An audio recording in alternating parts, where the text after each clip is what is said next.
limits, breaking barriers, ain't looking back. Tires screaming as we take that turn. Fuel and fire in our hearts we burn. Opponents in the mirror, they can't keep up. Keep the throttle down, never wanna let up. Great racers, yeah, better people.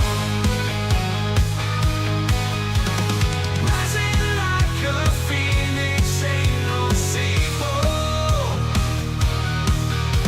PHG, baby, we rule the steeple. Great racers, better people.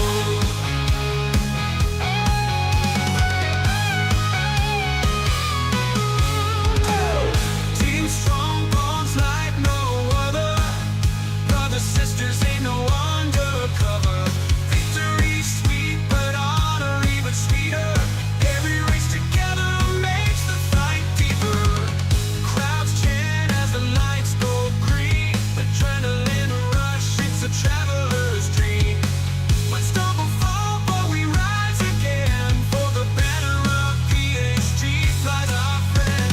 Great racers, yeah, better people. Rising like a phoenix, ain't no sequel.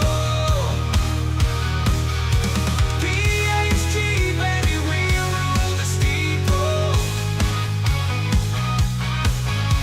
Great racers, better people.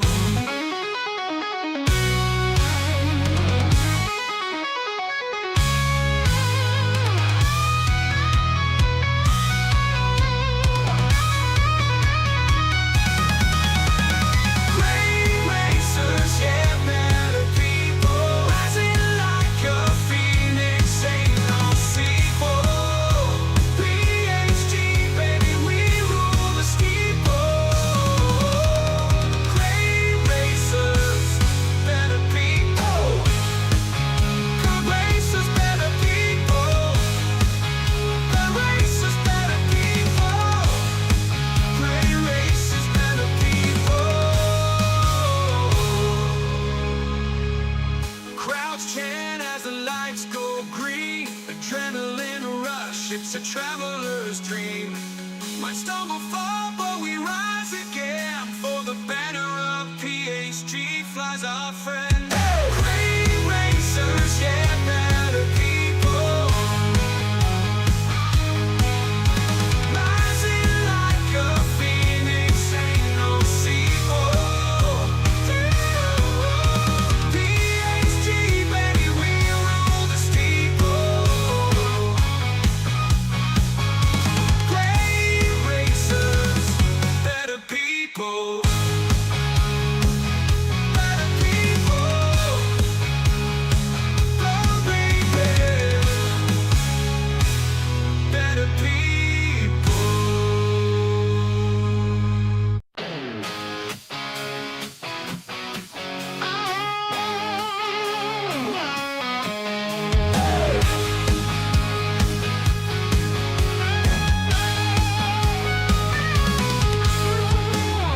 Engines roaring life in the fast lane. PHG, we've been named, tearing up the game.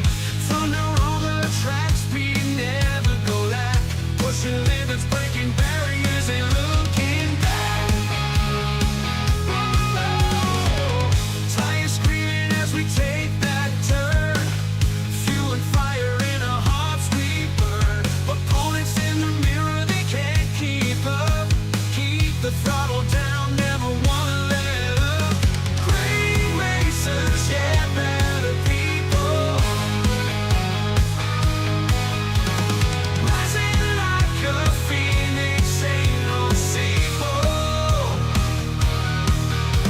PHG, baby, we rule the steeple. Great racers, better people. Good afternoon and welcome to the GT PHG World Series. We are in Season 2 and round 2 of the finals. I am T Case, and I am joined currently in the booth by Mr. Casual. Mr. Casual, how are you doing today? Doing well. I've finally gotten back into streaming, but not racing. This week I've started a journey playing Power Wash Simulator on PC, so that's been fun. There we go. Awesome. Well, good to hear. We are going to be joined by Oak as well. He's running a little behind, but he will be joining us here shortly.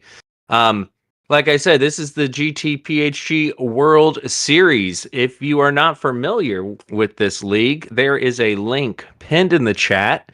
Click on that link. It'll give you all the information. This has been so much fun. I got to tell you, I can't believe it's already round 2 of the finals. And we got to give a big, big thanks to our sponsors. That is Lithograph Comics and Vexed Graphic Design. Lithograph Comics, you can find them over on Instagram. It is not a store, but rather a comic book enthusiast bringing awareness to the hobby and the comic book collecting community. Located on Instagram, you'll find Greg, aka Litho, sharing comic book history, stories, and his personal collection spanning 35-year comic book journey. That's Lithograph Comics on Instagram. And also our very own PD Snow, aka Pablo Chacon, is sponsoring us with his Vexed graphic design. A lot of the graphics you've seen during this series, as far as the driver standings, the manufacturer standings, have all been put together thanks to Vex graphic design. If you need any work done yourself, hit them up on X, Facebook, YouTube, Discord, or Instagram. Big thanks to y'all for sponsoring this great series. And well, today we have a very exciting race. In fact, 2 exciting races. Here's what we got for the finals, round 2.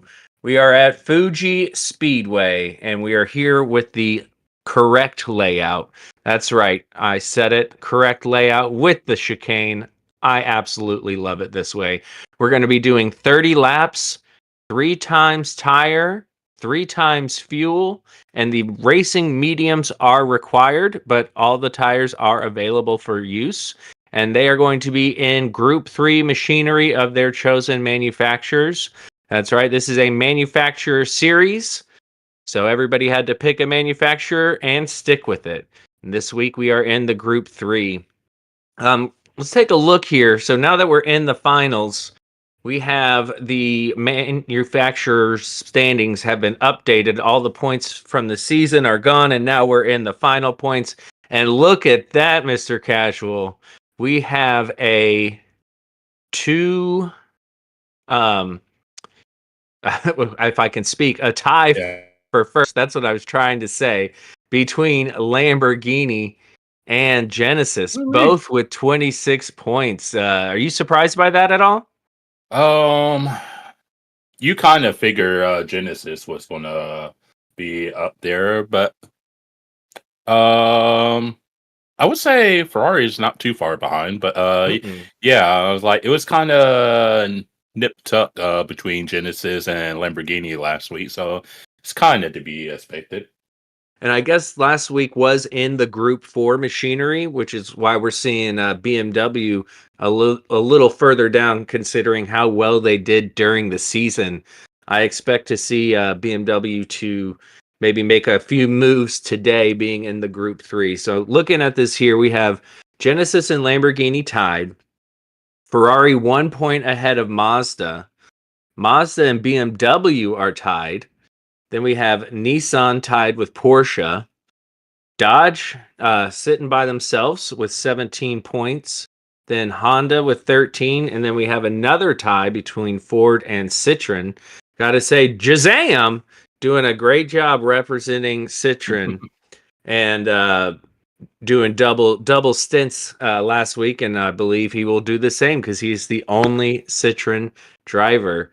Then we have McLaren and Chevrolet tied with 5 points, and then the lonely Toyota. And unfortunately, we did lose a Toyota driver during the races Yeah. last week, which is Both races. yeah, both of them, which is why their points are looking like that. And then everybody can see, we're not going to read them out, but Yeah. the drivers over there on the right for each manufacturer listed, lined up with them, so you can see who's doing what. And I do believe we are now officially joined by Oak. I see his microphone's still muted, but Oak, how you doing, sir? I'm doing good, TKs. How you doing today? Doing all right. Doing all right. We just finished going over all that stuff. Now, Oak, we didn't get to talk to you last week because, well, your race didn't go how you wanted it to. And I completely understand the frustration. But if you don't mind talking us a little bit about the race, and not necessarily how you did or your results, but just what you experienced in the race, and what it was like out there. That race for me was very challenging. I started okay, kind of midfield, but I guess once the strategy started settling in and my pace started settling in, it just wasn't there, Yeah. and the frustration just kept growing as people kept passing me, and I ended up spinning on like the last corner of the last lap, and Oh. it was the cherry on top. So Yeah, well, we were treated to very good racing, especially in that first race. It was, I mean, battles the entire time.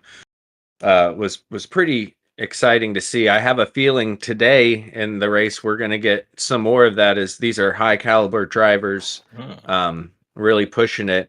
And we are at Fuji, and what do we know that can happen at Fuji?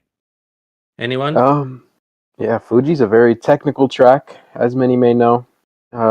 Many turns, many things to get right to get a good lap down, but I think it should be fun no matter what. So I'm excited. Indeed. Trapaholics, real trap shit.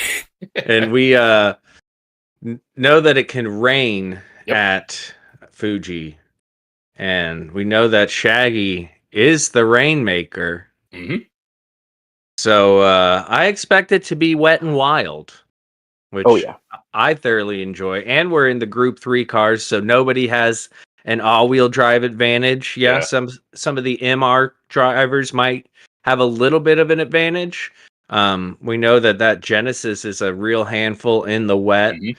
So it should be interesting to see what these drivers do once they get started. And 30 laps, I mean, that's asking a lot around Fuji, because while the first part of that track is pretty high speed corners, as soon as you get to that chicane at the end, it is nothing but off camber, awkward, tight turns, and getting on the throttle is really challenging in some spots. So it's going to be interesting to see if these guys get on the throttle too quickly coming out of the turns. I will say, Mr. Casual, what do you expect to see? I will say I got the perfect sound for my fellow McLaren drivers that are into the races in regards to the rain. Let them come. Let them come. Indeed. Indeed. Because, McLaren is like one. If there's weather, it's always a good choice to pick McLaren. But I think it'll be a. Oh no! He's back, and he's back. I think. Sorry. I think Discord just had a moment, and it just closed, and that's the joining sound. So that's Discord for you. If y'all aren't experienced with it, it has its own host of challenges. But yeah, Mr. Casual, what are you expecting to see in the race today as far as strategies? Any ideas? Racing mediums are required. Okay. I think I don't know how long soft tires, because obviously I'm not in the race, so I haven't really participated in any practice or watched anyone. But I imagine, it'd be a tale of two different races, because you have the dry section before it rains, Mhm. unless it's starting wet, which I don't think it is. And then you have obviously the wet stint. So cars like the Lambo and Genesis, I think, will excel when it's dry. And then I Mhm. think once the rain comes in, that'll like balance everyone out, and you'll see who brought their big boy pants Mhm. to the race.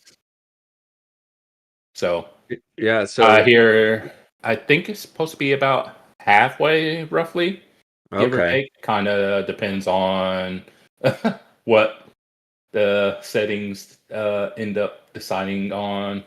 Maybe sooner, maybe later. You never Right. can tell with this game. Right? It seems like anytime somebody has a practice lobby, it's never quite the same as when they get into the actual race lobby. There's always something slightly different, which is fun.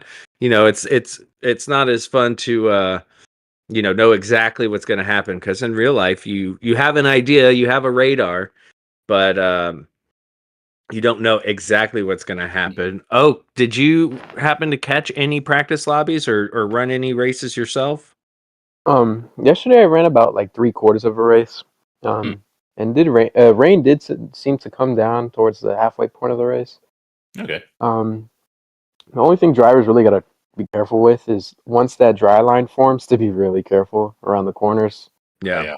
This Once they get condition. on those slicks, it'll be really hard to keep it on that dry line. So, indeed. It'll be Yeah.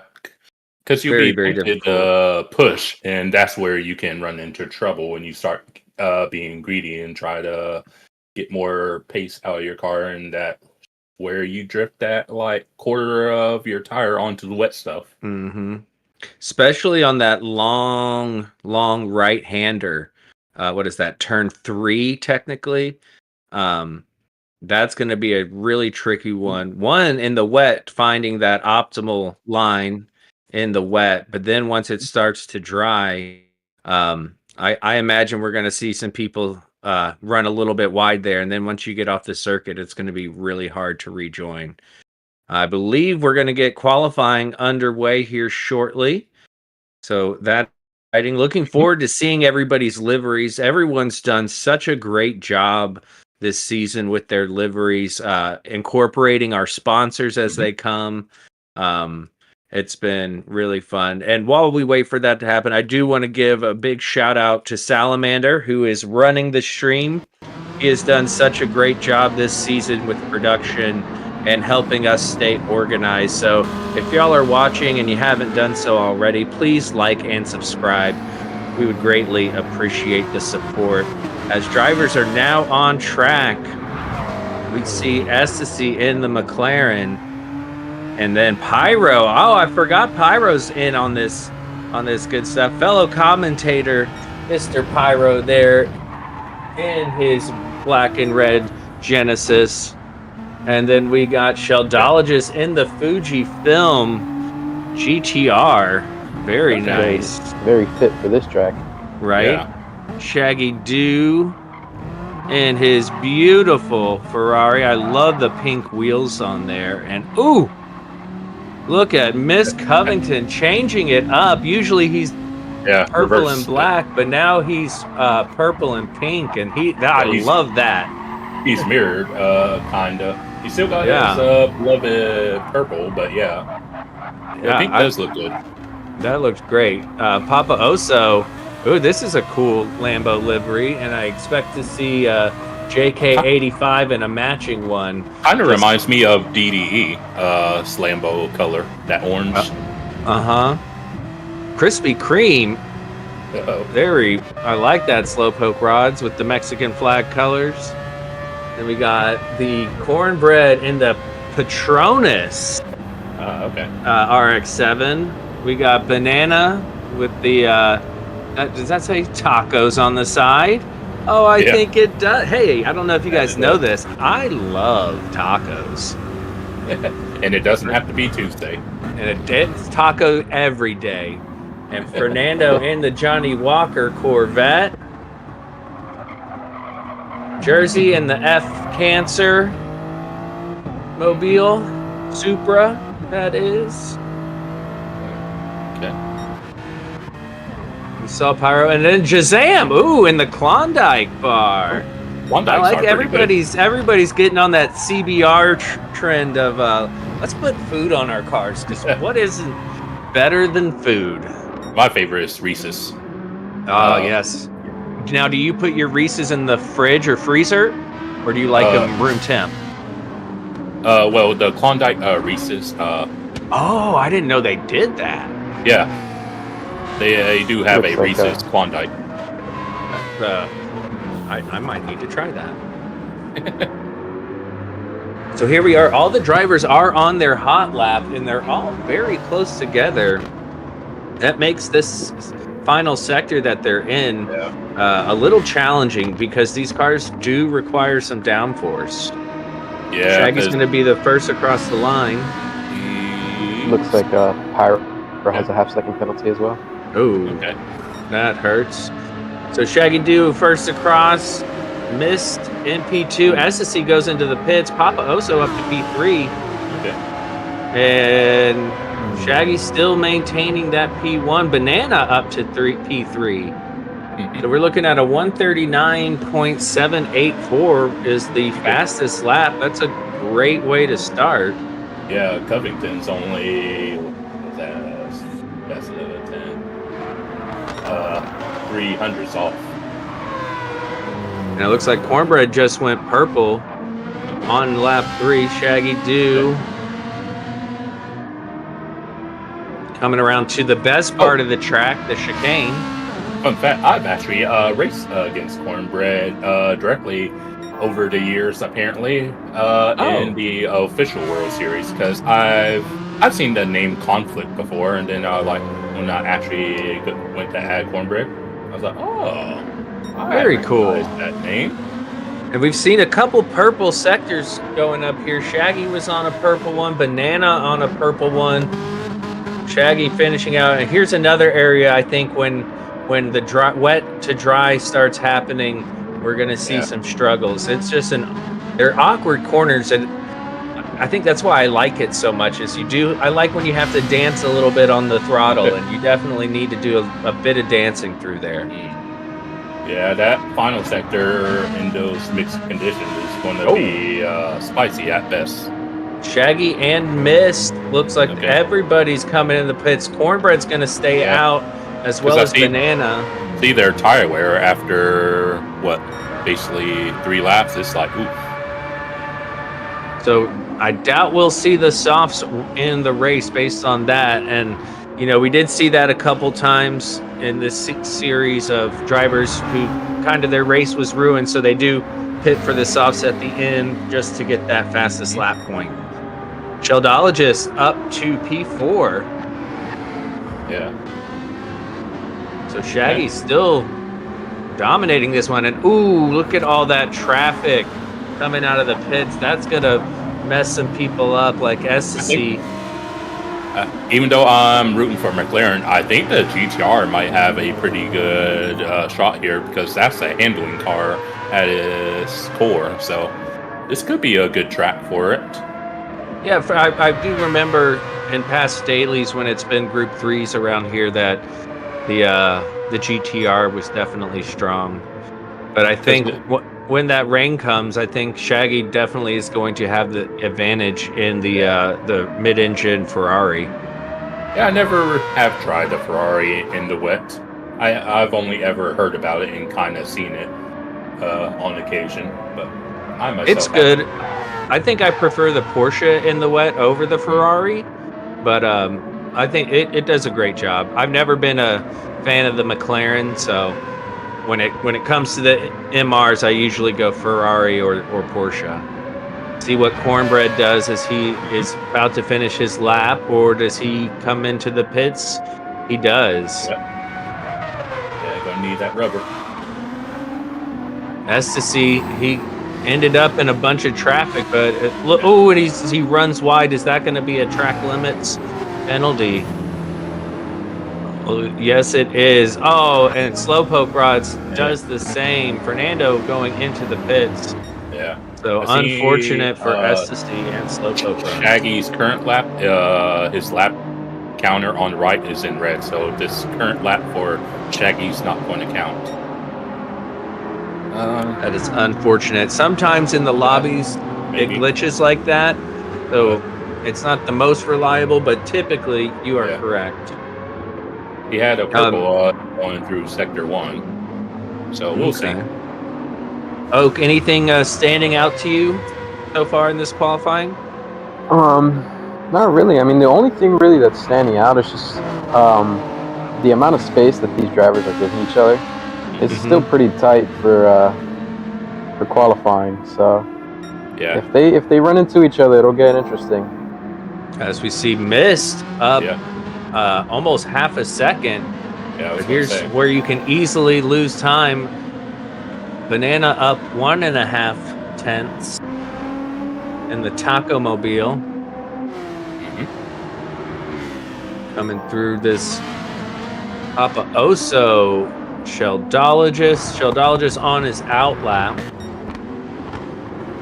Prepping, seeing if he can do anything with that GTR. Shaggy pushing the track limits, but keeping it on. Let's see if he is able to improve, or if Mist is able to take that pole position away. And Shaggy across the line. He does improve just ever so slightly, and Mist takes it by 4 tenths. Papa Oso up to P3. Where's Banana going to be? Banana does improve in his time, but stays in 4th. Dildo's on his out.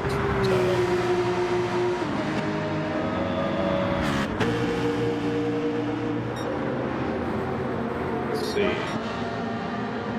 Where's our... Yeah, Papa Oso is up into P3. These Lambos have had a strong showing in the finals so far. Looks like Mist is done with his qualifying. He's happy with that time. Oh no, he comes out of the pits on the medium. So maybe he's just doing a little medium running to give himself an idea. So he's not kind of off-footed when the race starts. Yeah. Which is understandable. I know some people adapt more quickly than others. And Oak, when you were doing your running, I'm assuming you were on the mediums? Yeah, mostly everybody I think will start on mediums. They take you up until about the rain, so... Okay, so you make the mediums last to the rain. Yep. Because it looks like that soft isn't really viable. Indeed. Oh no. And I see in chat Shaggy is having some issues with the automatic transmission of his Ferrari. That is not good. Well, it could be good if it forces him to actually try and shift for himself. That'll throw him way off. That's a big adjustment right there. I have trouble. I mean, I'm not a pad player, but when I have done it, I definitely struggle with the manual transmission. S to C, and there we go. Jazam across the line, P10. Okay. Geldologist, P6. And I think that is that. Qualifying is over. Yeah, it would seem so. But yeah, I've always been a person to want to shift manually. I even do it in most of the arcade games that I occasionally play as well. Yeah, I'm the same way. Like Need for Speed, whatever it is. As we get a look at our pole sitter, Mist Covington, aka Velvet Thunder, aka Tuzzenbox, our fellow commentator. Say that again, Oak. He's got 3 names for you. 3 names. He goes by all of them. You can check him out on Twitch at Tuzzenbox. Good streamer, great commentator. And I don't know, for me, maybe the best livery out there today. Oak, do you mind reading us through our qualifying results, please? Yes, sir. So in first place overall, we have, I'm going to attempt to say this, Mixed Covington in the Viper with a 130.2. Second place, we have Shaggy Doo in the 458 with a 139.7. Third place, rounding out our top three, have Papa Oso with a 139.7. Fourth place, we have PHG Banana in the M6 with a 1 minute 40.1. Fifth place, we have PHG Ecstasy in the 650S with a 140.1. Sixth place, we have Sheldologist in the GTR with a 1 minute 40.2. Seventh, we have Slowpoke Rods with a 1 minute 40.3. In eighth place, we have PHG Pyro in the Genesis with a 1 minute 40.3. In ninth place, we have Cornbread in the RX Vision with a 1 minute 40.4. 10th place, we have Jazam in the Citroen with a 1 minute 40.6. In 11th, we have PHG Jersey in the Toyota with a 1 minute 0.9. And in 12th, we have Fernando B in the Corvette C7 with a 1 minute 41.4. Pretty tight gaps with all of them, I will say. Indeed, yeah, very close, and that's what this whole season here is, season 2 of the PHG World Series. It's been tight out there. So we got our grid set. We know it's gonna rain. Drivers are gonna be on, and this is drivers are going to be on those medium tires. This is the second split. There's going to be 2 races today. This is split 2, and then the next race after this one will be top split. So definitely stick around for that second race. But this race, I have a feeling, is going to pop off. With as tight as the qualifying was and how fast we know these drivers are, I expect to see potentially some carnage going into turn 1. What do you think, Mr. Casual? I think it will. With it being Shaggy, I don't think he'll do anything too spicy unless Miss Covington makes a mistake going into T1. But maybe about mid pack is where you might see something happen if someone's not really comfortable with Fuji. But cool. But yeah, basically, unsurprisingly, I'll keep an eye out for Ecstasy in the 650. But I'm also, as a dark horse, I'm keeping an eye on Sheldo in his GTR. I'm wondering how things are going to play out with that GTR. Yeah, indeed. Oak, you got any predictions for this race? I think I'm gonna go with the one and only Velvet Thunder on this one, aka Tuzum. I think for podium, I think we're gonna have maybe Banana and Shaggy. So I think that'll be our top 3 for this race. Right on. And all of y'all watching, please in the chat put in your predictions. Who do you think's gonna get on podium? And also, how many of you think there's going to be a T1 incident? This track is notorious for turn 1 incidents, especially on that opening lap. It's almost a 180-degree turn. It goes downhill.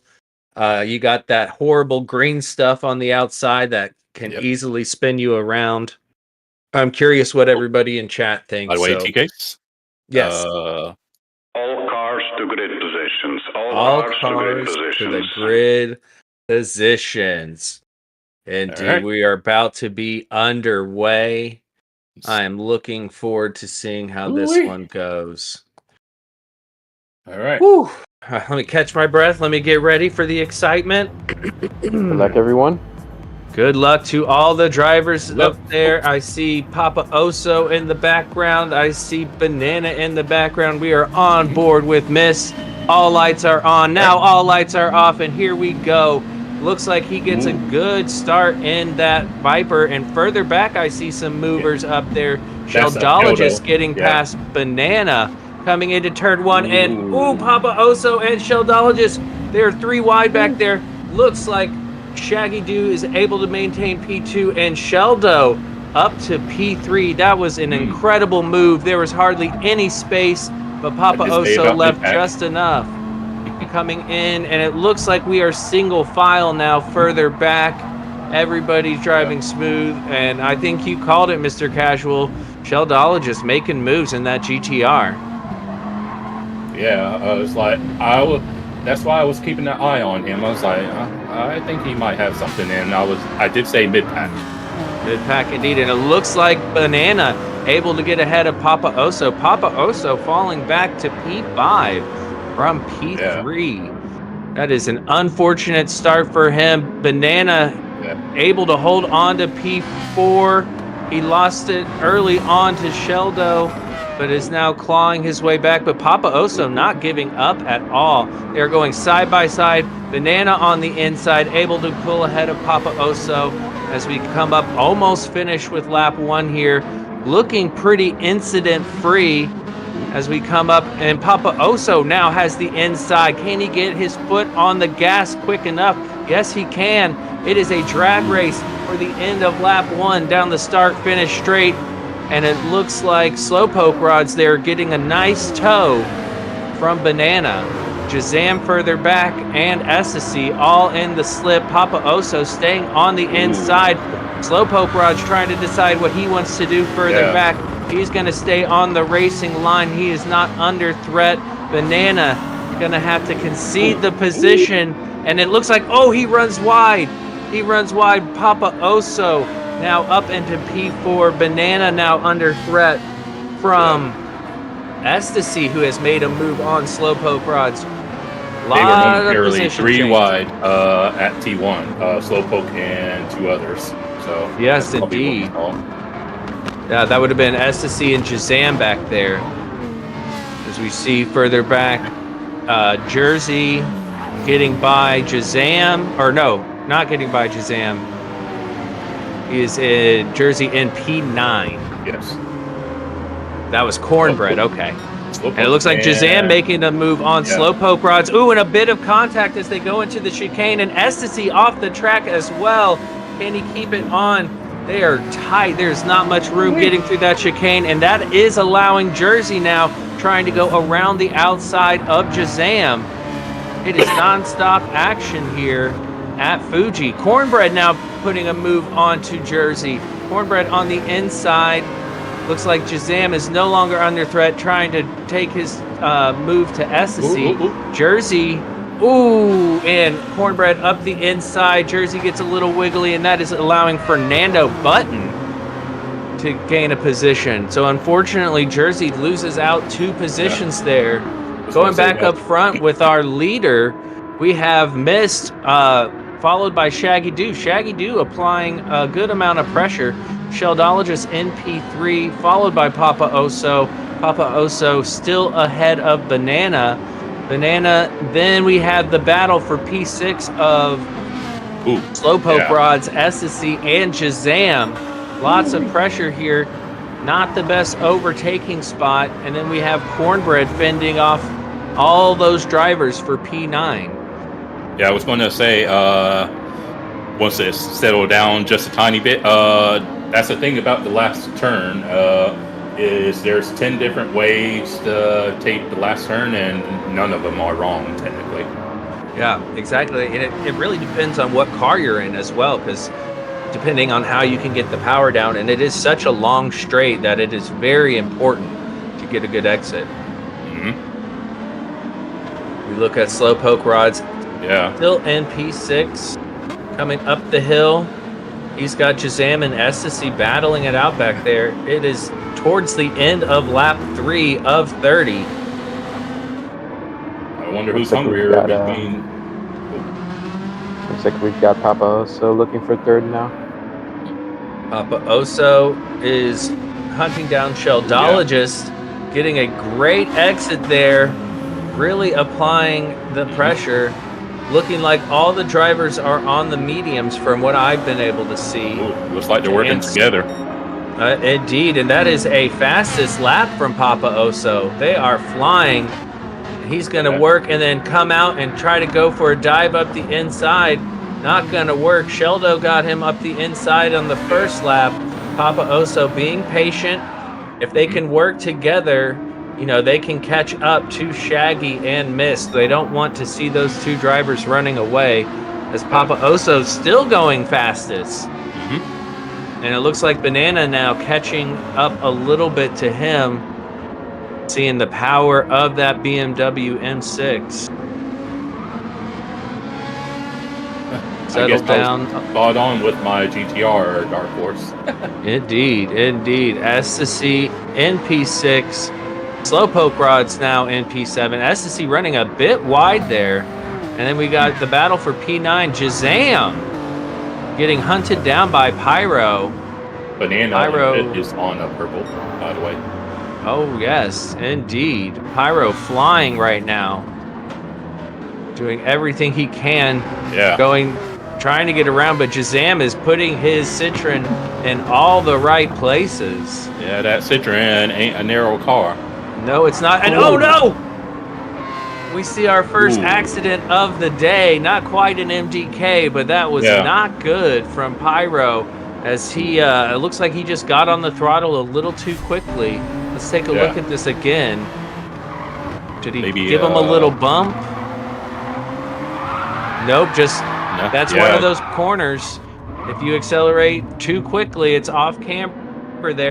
The car could get unbalanced, and that is unfortunate to see from Pyro. Got fastest. Oh, and Banana, you're right. Yep, with the fastest lap now. Okay. But has lost the position. To Papa Oso, getting back ahead of Sheldologist. Could work in their favor if they all work together. Yeah, it doesn't look like they're fighting too much. It's just they're taking the opportunity when it's there and then working together on the straights. So Papa Oso back up into P3. Yeah, been quite the mover this first little bit. I guess cold tires, maybe? Yeah, you never know, and a couple drivers have run wide. That does dirty the tires up a little bit, but this three-way battle has got to be intense here for P3. And yes, Dan, everyone's on mediums. That is correct. Earlier. They are all on the mediums. So no tire advantages anywhere, just tire wear advantages, as we see some grass getting kicked up. Yeah, that was Sheldo. He got decided to cut a little bit of grass and got a little wiggle. Ain't nothing wrong with a little wiggle. We ride on board. Yep. What was that, Oak? He's got Banana right behind him, Sheldologist. Indeed. Yeah, Banana's being like me, and I'm usually about total race pace. Unless I genuinely think I'm faster than someone, then I'll more often than not work with someone. Yep, and that's exactly what we're seeing here. He kind of pulls out just to make sure they don't rear end each other into the braking, then tucks back in. Now this is a turn in these Group 3 cars that can be a bit challenging to follow so closely, because you do carry a lot of speed, and the dirty air definitely affects you there. As we go into the tire punisher, as you can call this one, that front left screen.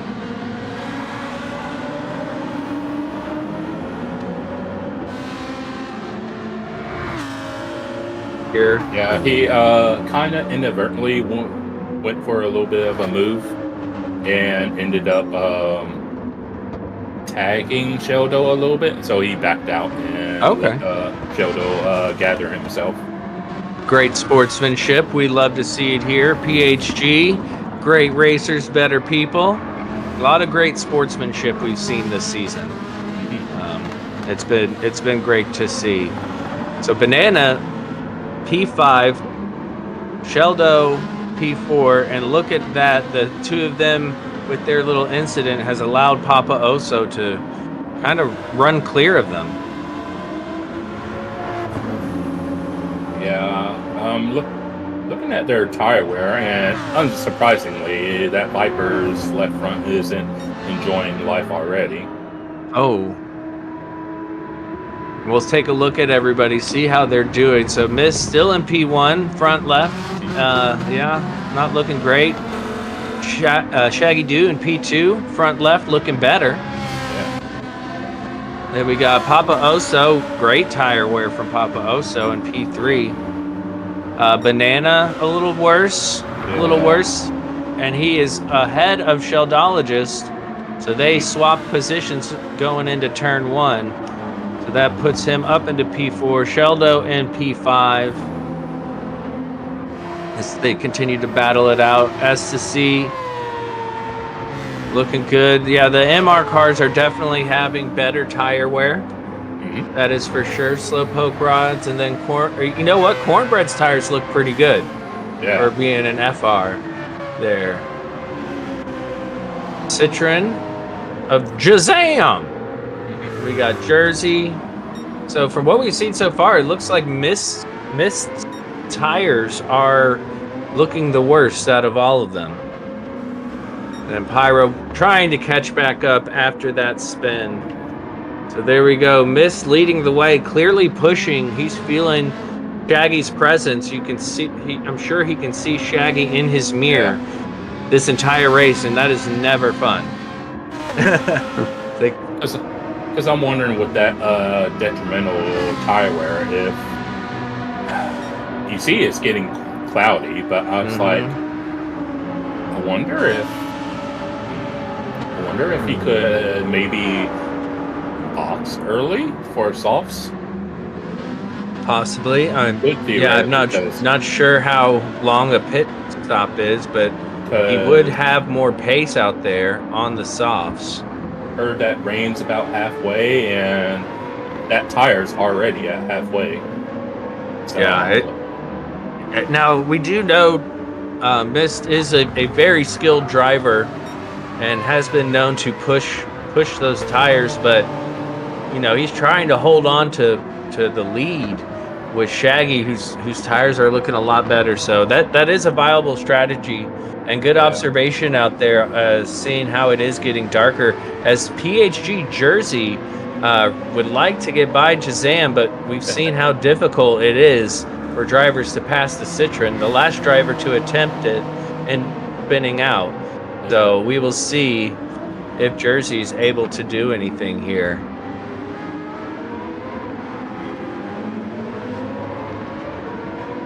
And it's not looking like it. This is not a place to overtake. It's more of a place to be close enough that you can take advantage if they make a mistake. Here's where we saw Pyro spin out. They both get through, no issues. As they come up to the multi-line turn. As we see, they both take 2 lines there. And because you can keep it tight and get to the apex sooner, but then that compromises you for this straight. Indeed. Oak, do you have a preferred line there through that last turn? I think going into it a little wide and then cutting onto that apex, I think that's the best line to take. But there's so many to take that, you know, they each have their advantages. Indeed. And then once it gets wet, that's going to change a lot of things here. So we are on line of 30. I did see our leader is on a purple through sector 1, by the way. Lovely. So Mist trying to, wow, and look at that gap he has on Shaggy. Yeah.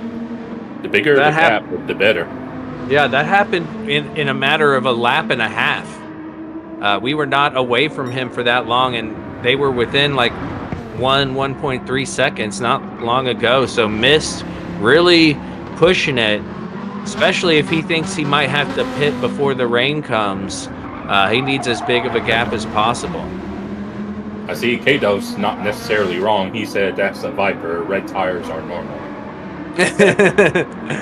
That is an astute observation. Shaggy Doo still in P2. He's got Papa Oso about 1.5 seconds behind him, so pretty comfortable gap. And it looks like things have spread out a bit, minus that battle for P9 so far, as we see Papa Oso in P3, Banana in P4, Sheldo with Ecstasy there in P6. Ecstasy making his way up the field. Slowpoke rods, then Cornbread. Then we have Jazam and Jersey. Fernando B, Mhm. and Pyro as we start lap 10 of 30. They're the way there. Once again, our leader's purple through the first sector split. Ooh, I thought he was about to lose it there, taking a lot of that curb, but manages to keep it straight. Sometimes if you take too much curb there, it can unsettle the car. But the Viper doesn't seem to have too much issues bottoming out like some of the other cars do. Yeah, it's definitely has its own chaotic form of stability. Chaotic form of stability. So it's definitely on the straight where that Viper really shines because he keeps putting in that purple first sector on this long straight. And if we look over at his lap time, I mean, look at that. I mean, aside from lap 1, Yeah. 140.7 almost the entire way, with his fastest being a 140.5. That is the definition of consistency. Oh yeah. I think. I don't have a dictionary in front of me. Yeah, he hasn't been slower than a 0.7 in the 40s, and fastest is a 0.5 so far. So he's, yeah, looking good. Indeed. And Papa Oso, once he's got out of the fighting with the other drivers, has also been putting down some very consistent lap times, carrying the fastest lap of everybody out there with a 140.313. Looks like Shaggy has 241s in there, and Papa Oso has 341s, so making the most of it. Making the most of it, indeed. And Papa Oso would love to get within slipstream range of Shaggy Doo. Since Shaggy has no slip ahead of him, Yeah. it would definitely be a nice little favor there to Papa Oso. And we're Yeah, when starting you- to see the tire wear on some of these other cars as well as Banana. What were you saying there, Casual?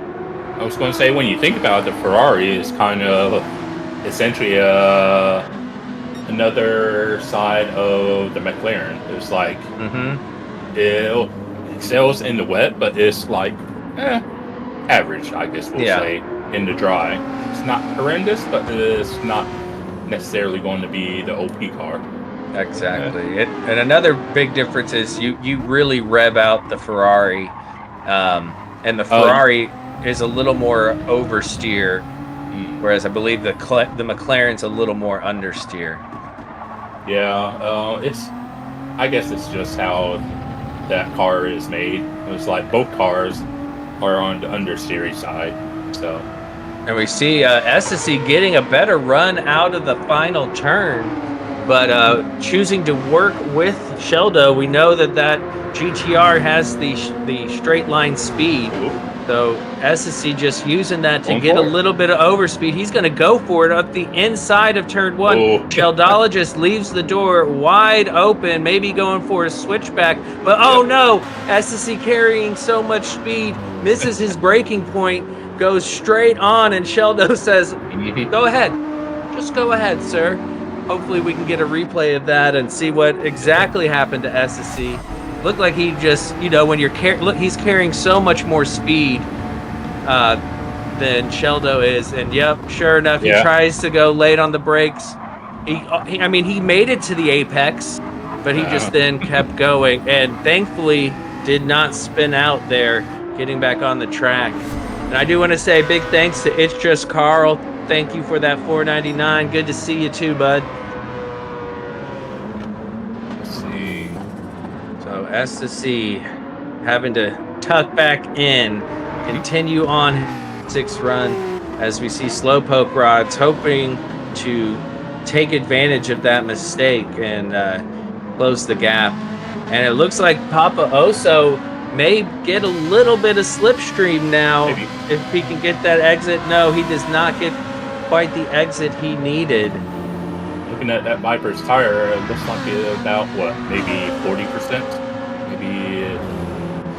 All right, well, we are now on lap 13 of 30. You know, the sky out there doesn't look too bad, but Yeah. I know these drivers are going to be checking their radars. We are in the mountains of Fuji, where it can rain at any moment.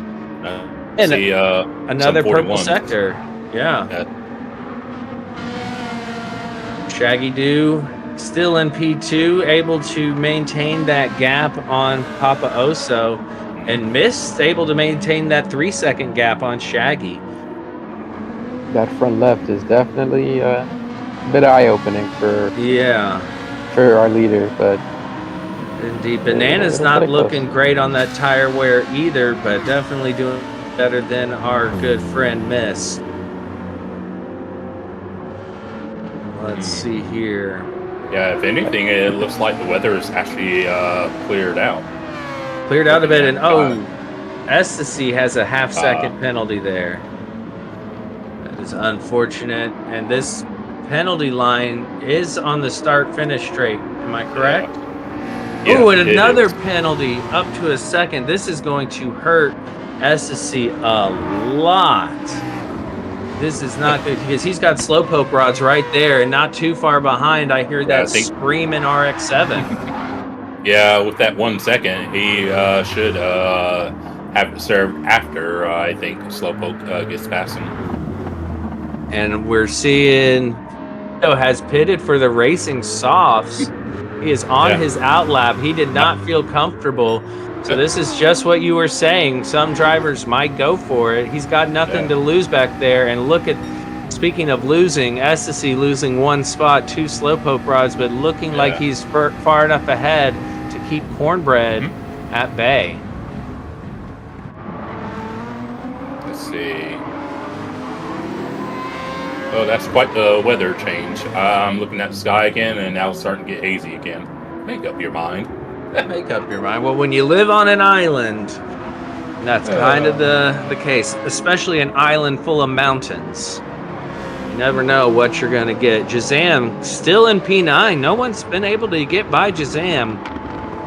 Doing a solid job. Jazam having the benefit and the pleasure of getting to do this race twice, being the only Citroen driver out there.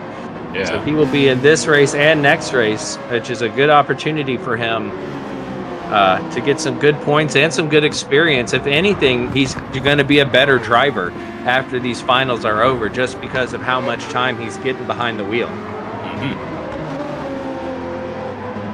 And it looks like Vetter Dan just received a gifted membership from Papa PHG, the proprietor himself. Shout out to Papa and thank you so much. Yeah, it's getting proper dark now. Proper dark as Mist front left.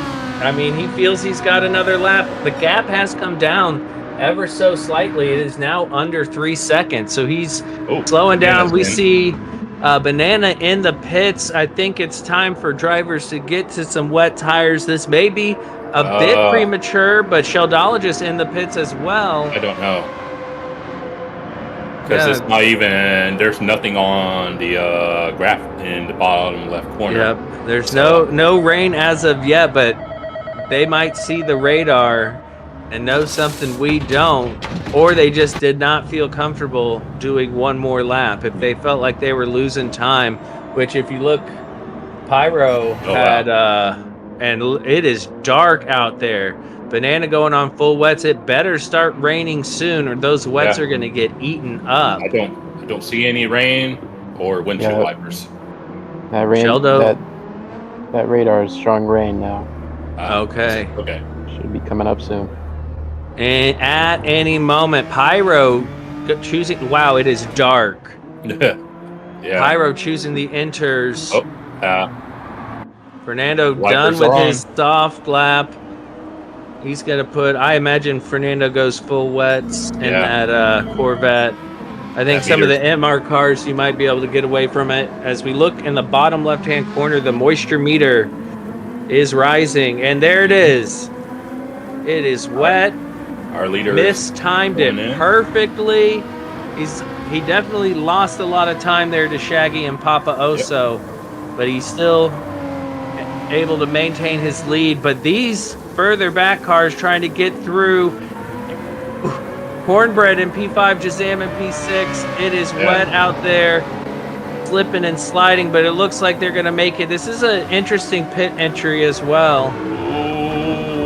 Yeah, oh no. Oh, Jersey. Oh, Jersey. That was a nail biter. Shazam hit. And it reset. Oh my goodness. 3-second penalty. And Cornbread. Oh no. Yeah, I was on board with Shazam as it happened. I think he just broke a bit too late, whereas Cornbread, sorry, braked in time, and yeah. So wait, who did Jersey make it in the pits? Let's see here. Yeah, they hit the brakes and nothing happens. I can't believe Jersey made it into the pits.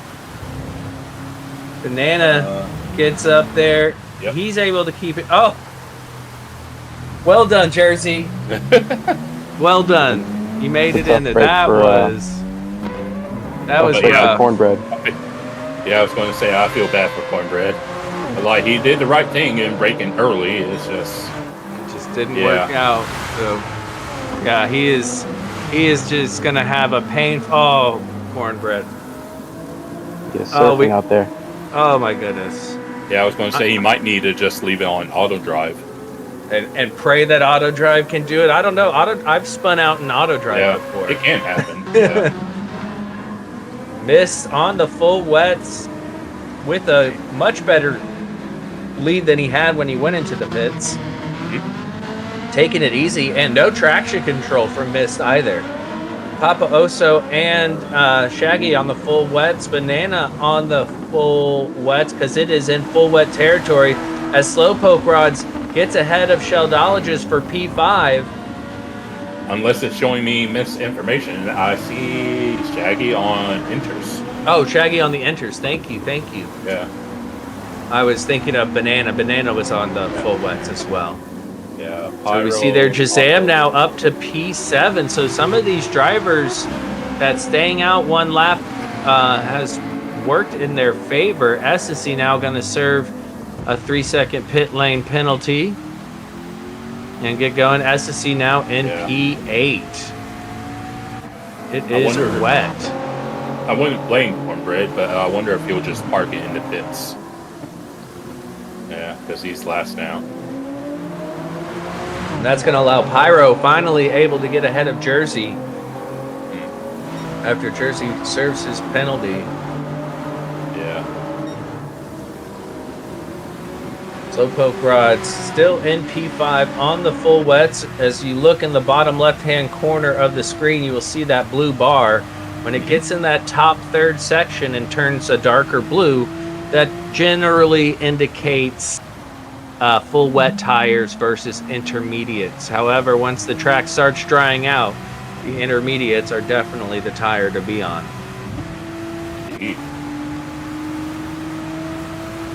Oak, anything standing out to you in this race so far?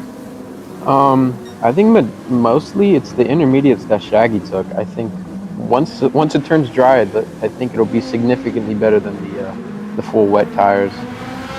Indeed, and we've seen this from Shaggy in the past as well. When other drivers go to full wets, he still opts for the inters. He seems to like to go long on the wet run and stay out a little longer while other drivers pit for slicks and take that gamble.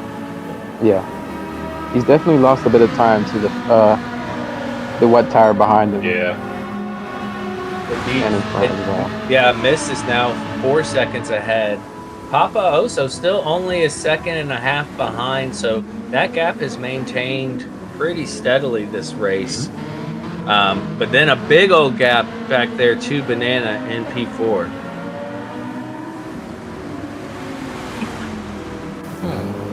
So, do we have any idea how long the rain lasts? Anybody? I think the rain lasts, until maybe lap 25. I could be wrong, though. Oh, okay, so it's going to be a short run to the end after the rain. Yes. So I could see Shaggy not pitting again.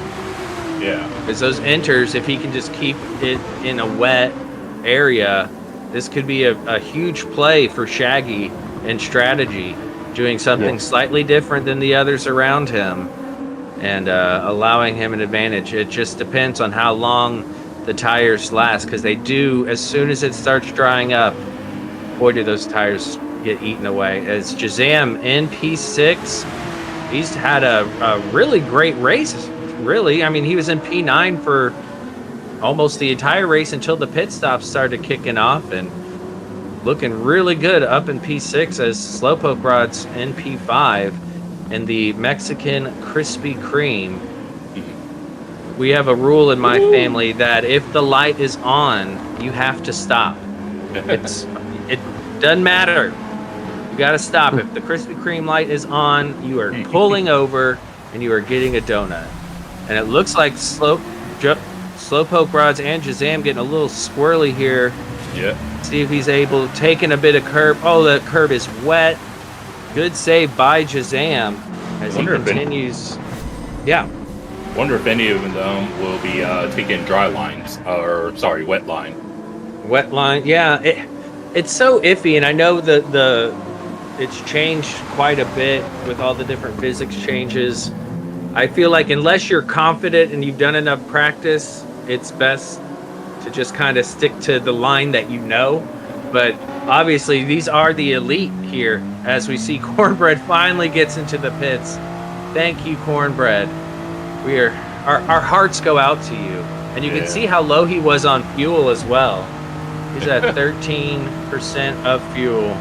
And yeah, he is parking it, saying, thank you very much. I'll hang out here. And it looked like Jersey was putting a bit of pressure on Pyro, but unable to get the exit he wanted. But late on the brakes, as we see Pyro getting a little squirrely under braking. And there we go. Good exit from Jersey, able to close that gap a little bit. Mm-hmm. And this is where, when it's wet, really throws me off in those high-speed turns. Oh, yeah. You just can't quite carry enough. And, ooh, look at that gap between Mist and Shaggy, and then the gap between Shaggy and Papa Oso. I think it has more to do with Papa Oso being on wet. And, as you look at the moisture meter, it is now in the 2/3 range. Mm-hmm. And that is where the enders are going to start showing. But, whoop, look at Papa Oso up the inside, but Shaggy on the intermediates, able to get the foot, able to get his foot down, and there he goes. But that's going to give Papa Oso the inside. I don't know if Shaggy has enough overspeed to close the door. Papa Oso's still there. He's right there at his rear bumper, rear wheel. Here we come into the braking zone. Oh, Shaggy touches the grass, almost loses it there under braking. Can they both get the car slowed down? Yes, they can. Shaggy may be looking for a cutback, but Papa Oso putting his car in just the right place. But no, Shaggy is not done. He is, there it is. Yeah. I thought Shaggy was going to be able to get up alongside him one more time, but unfortunately he has to tuck back in. But it's just a matter of time before his tire advantage is able to take place and him get that position back from Papa Oso. Yeah, I think with the rain stopped, I think those intermediates are gonna show up now for Shaggy. Indeed, we're midway through lap 20. As it starts to dry even more, the wet runners will have more tire wear as opposed to Shaggy. So, indeed, all the wet drivers are definitely going to have to think about putting on slicks, whereas potentially Shaggy can run the rest of the race, going for the always coveted and loved one-stopper. Mm-hmm. Yeah, because there's another 10 laps. So. Oh no, he runs a little wide but keeps it together. Woo! That had me nervous. I thought he was going to lose it. That gives a bit of a gap there between him and Papa Oso. Mm-hmm.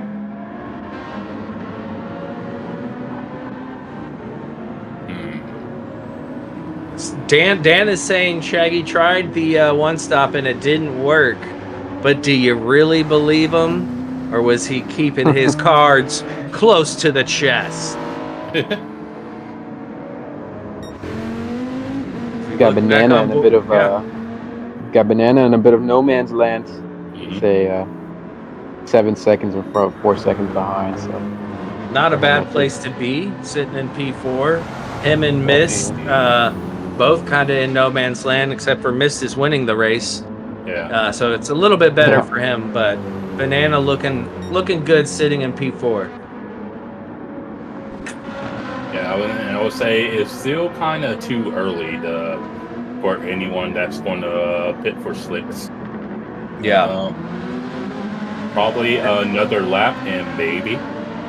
And we do know with this game, as we ride on board with Shaggy, who's now going side by side with Papa Oso. Papa Oso's going to have the inside for the chicane. Who's going to be last on the brakes? Shaggy late on the brakes. Going to try to get it cut in, tuck behind, and do what he can. We know he's able to get a better exit coming out of this final turn, especially on the intermediate tires. I think he will.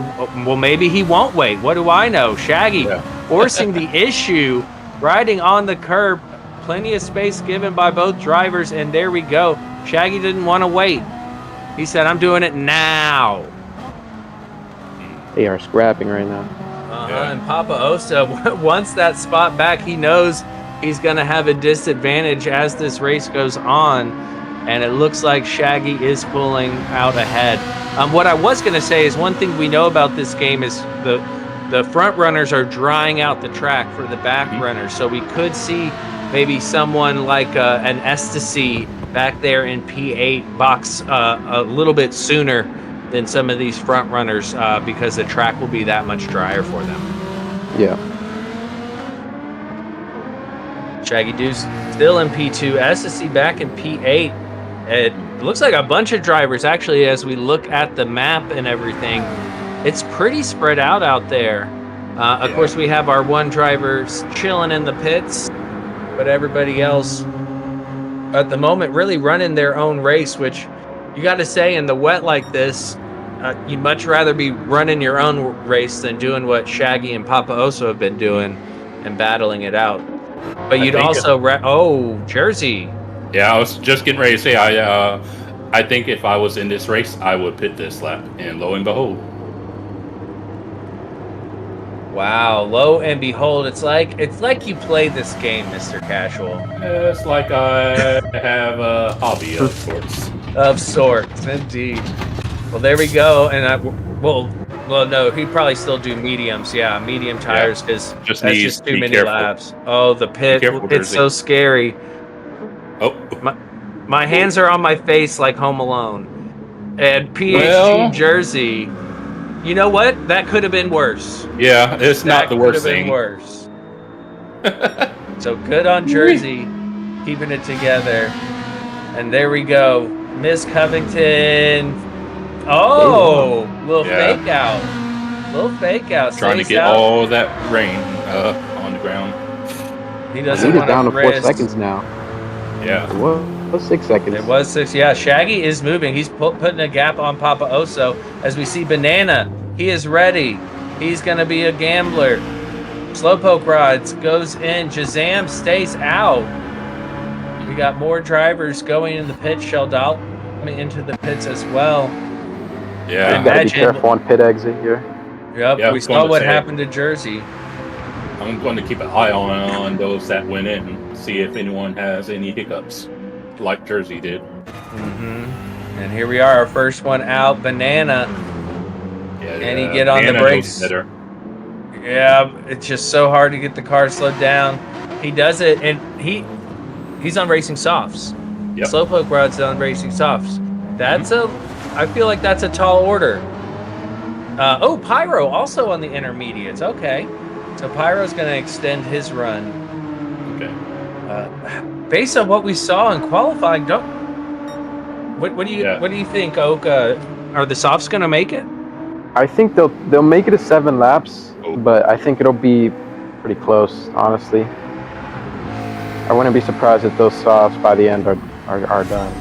So And we'll take another look as Ecstasy comes out of the... Oh, he got it going into the pits. But it looks like he did... Yeah, you don't have a very big braking zone there because you're on the wet line of the pits, and then just very briefly. I was saying very briefly there, and missed into the pits. Shaggy staying out. Papa Oso into the pits. Shaggy in the lead. Mist has been leading this entire race. Now Shaggy on lap 24 takes the lead. Jazam on the wet stays out. That'll give him Mist coming out on the softs. All right. Yeah. Can he get it slowed down? He's going to have Jazam on the outside. This could get interesting. Jazam up to P3. Mist runs a bit wide. Jazam able to cut on the inside. Get it done on those wet tires. Jazam up to P2. Papa Oso in P4. This is interesting. Jazam on full wets in these drier parts will not be faster than Mist, but it is going to be difficult for Mist to pass because there is not a very wide line. If he gets off that line ever so slightly, we're going to see what happened going into turn 1. So this could really benefit. Oh no, as Jazam runs wide, unfortunately. But that did slow Mist up quite a bit. That is in Shaggy's favor.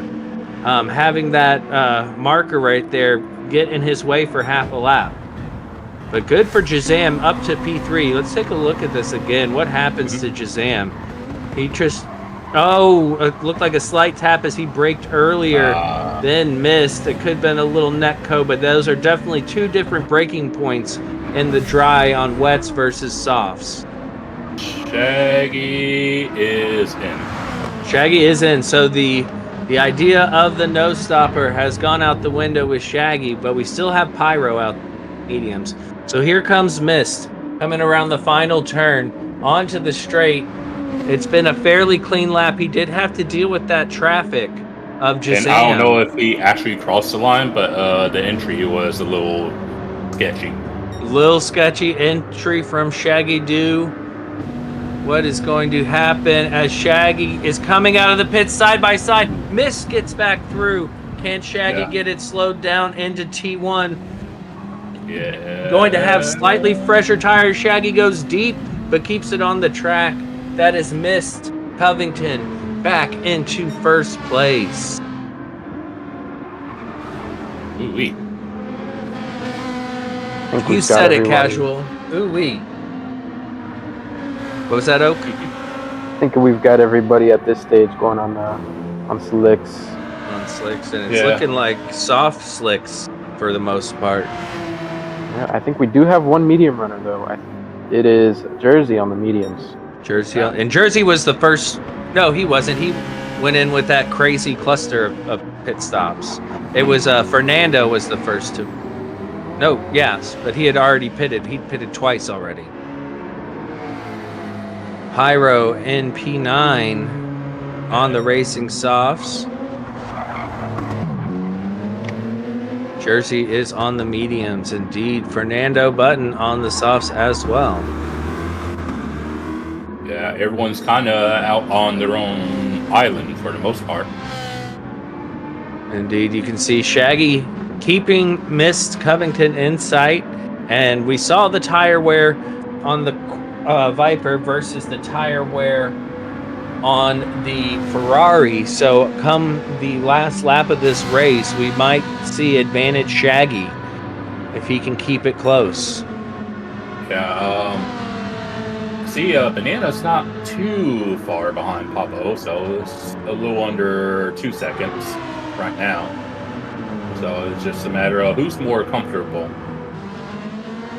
Right. And I mean, they were all battling it out so hard at the beginning of this race. And it's looking like it's going to come together again, because I imagine at least one or two people will make a mistake. Before T1, it was 1.8. As you can see, it's down to 1.2 now. 1.2. So Banana really pushing it, feeling comfortable. Yeah. But that's when the mistakes can come in the wet. You start to get comfortable, and then you start using a little more of the track, and then you get on the curb, and, well, you know what can happen. As they both get squirrely. Keep it. Great save by both Papa Oso and Banana. Banana saw Papa Oso do it and was like, well, I can do that too. Yeah, quite literally. If Banana can get past Papa Oso, my predictions will be spot on. Indeed. Oh, whoo! That was an amazing save. I thought he was going in the wall, and look at how close he is now. Yeah, that was Look the at him easy in part. The nobody. hard part is getting past now. Yep. Oh, as Papa Oso gets a little bit on the wet. It is completely dry, though, there in the middle. So there is a complete dry line. They can be as aggressive as they want as long as they don't get on the curb. That made me nervous. I was ready for that, to see the other side of that Lamborghini.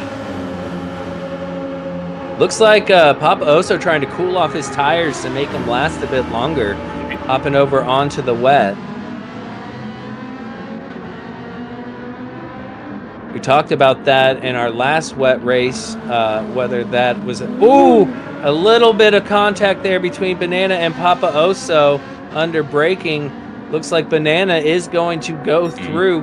Papa Oso not really able to fight back. Yeah. And there we go. That is Banana up to P3. Papa Oso now in P4. But close enough to easily fight back as he is pushing it with those wet lines. He's thinking about 2 laps from now when he has better tire wear. Let's see what happens here. It looked like a little bit of contact under braking. I mean, yeah. There's a little push there. I think what it was that with Papa Oso taking that wet line on the main straight, that might have made his tires a little too cool and maybe made him brake a little. Yeah. Wonder if he might have even gotten some dirty tires for it as well. For that as well, yeah. I wish we had more tire information in this game, but we don't. We got what we got, and that's okay. Going back with Jersey in P9, fighting with Ecstasy. Jersey on the mediums. And it looks like Ecstasy maybe made a little bit of a mistake there because he's pulled away from him a good bit. Yeah. Our leaders are on lap 28. Jersey and Ecstasy and Fernando B are on lap 27. And Mist looking good, over 3 seconds on Shaggy Doo. So Mist locked and loaded, ready to go. Hasn't really put a foot wrong. He had that tiny issue coming out of the pits, but it wasn't really even that much of an issue. So he is looking good. Fernando's the first next car in front of Mist. Okay, so up ahead, yeah, you're right. Good point. Mist can see Fernando. There is a chance that they catch each other, which could play into Shaggy being able to gain a little bit on Mist. Jersey now under threat from Ecstasy. On the brakes, Ecstasy gets on the curb and goes deep. Oh, it is still wet offline as we see. Just a little bit too much curb there on entry. And that is smooth sailing for Jersey now. That's frustrating. I've done that so many times. You're trying to go around the outside. He's a little late on the brakes. Avoids hitting Jersey. Very good job of Ecstasy to avoid that. Indeed. A little golf clap. And then rejoining there makes me so nervous because of that AstroTurf. Especially in the wet. I think Ecstasy might be having the robot drive for him now. Yeah, he's kind of... It's towards the end of the race. It's the penultimate lap. Miss Covington just dominating, putting in purple sectors. I mean, flawless. If he can win this, that is a flawless victory. Banana up into P3. Papa Oso has fallen back a bit in P4. Slowpoke Rods has been having an incredible race. They were, where did they start? They were pretty far back, and being up into P5 is a really great job. Pyro doing well from starting in the back to spinning out now in P8.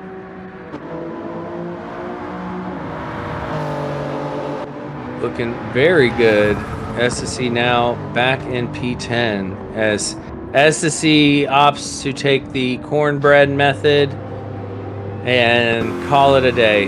The frustration is real as we now have blue flags. Blue flags are out for Fernando Button. He doesn't need to slow down. He just needs to get out of the way once Miss catches up to him. So he is a... Yes. I will say, there wasn't enough rain for my liking. I would actually like rain to start, since this is 30, rain to start around lap 8 and go all the way to probably 24.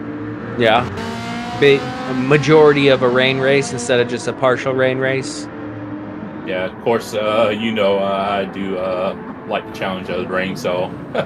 Indeed. Slowpoke Rod's really catching on Papa Oso now. This is a great showing for CBR. Let's see if we are on the final lap. He looks a bit far back, but we all know a mistake can be made. Sheldo has had a real roller coaster of a race. He had such a great start and has since kind of fallen back, and P6 is definitely not a bad place to finish, but it definitely isn't where he would like to, as Miss is now around Fernando. Yep.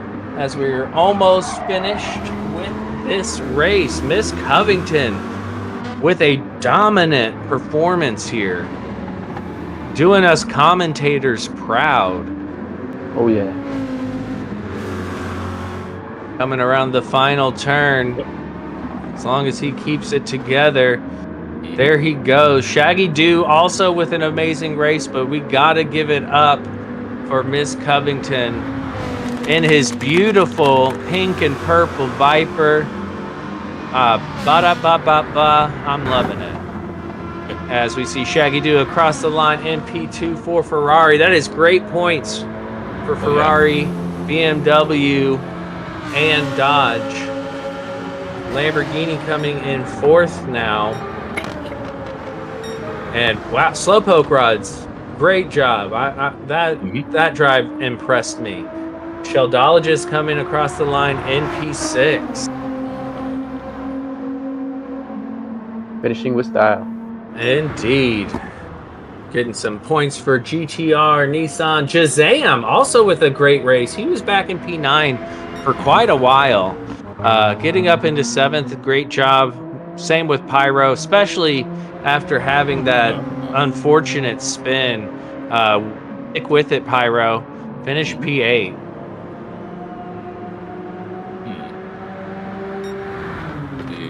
And then we got PHG Jersey to come in at P9. Unbelievable he was able to get that car turned back around and into the pits. Yeah.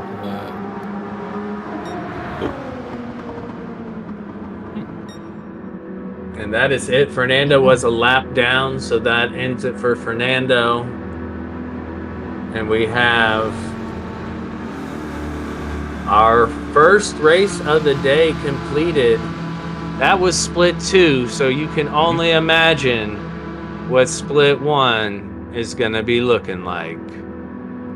Yeah, y'all better get your Old Spice deodorant out. Right, I need to go reapply, if I'm honest. Just going back and looking, Jersey started 11th, Shazam started 10th, and Cornbread started 9th. So good movement up there. Unfortunate for Cornbread. And hey, a big thanks to Evolved for the $20. Woo! Thank you, sir. Big old 20. There we have it. Oak, will you take us through the standings here?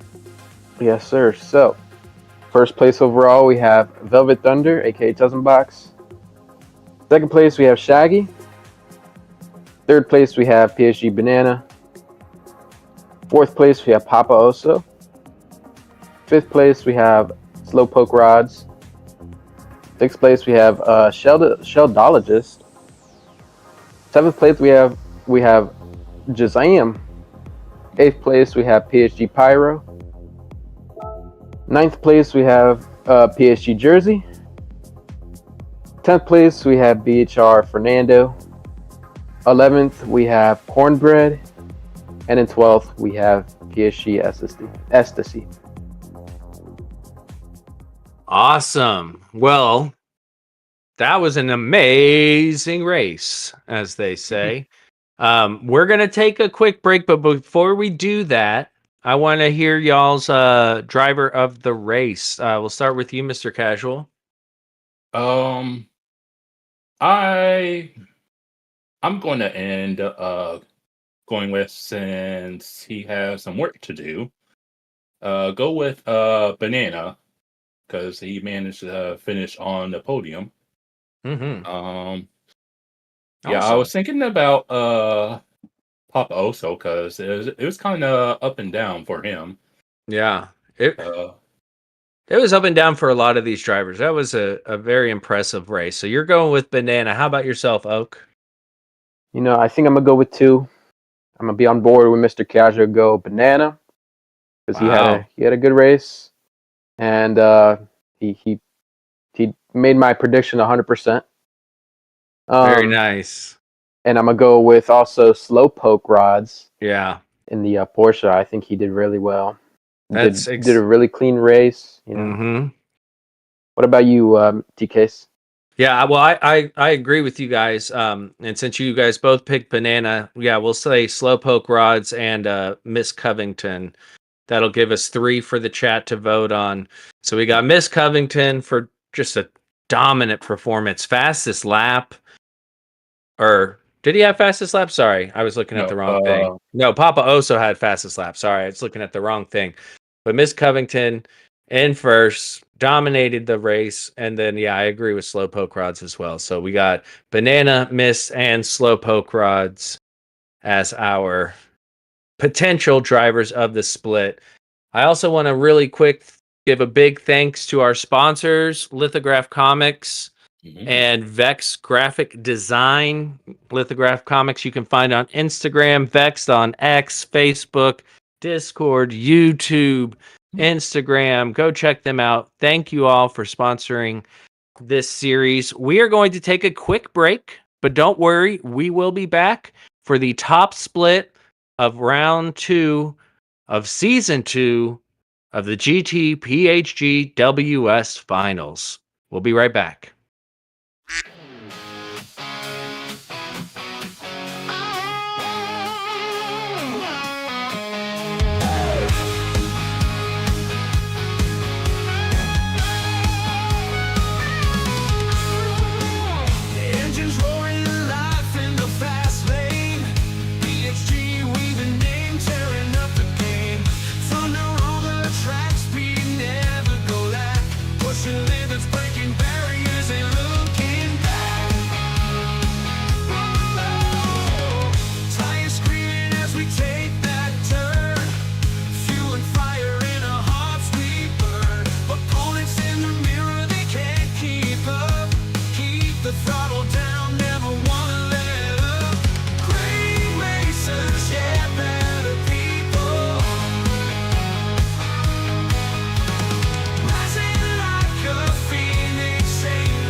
dream.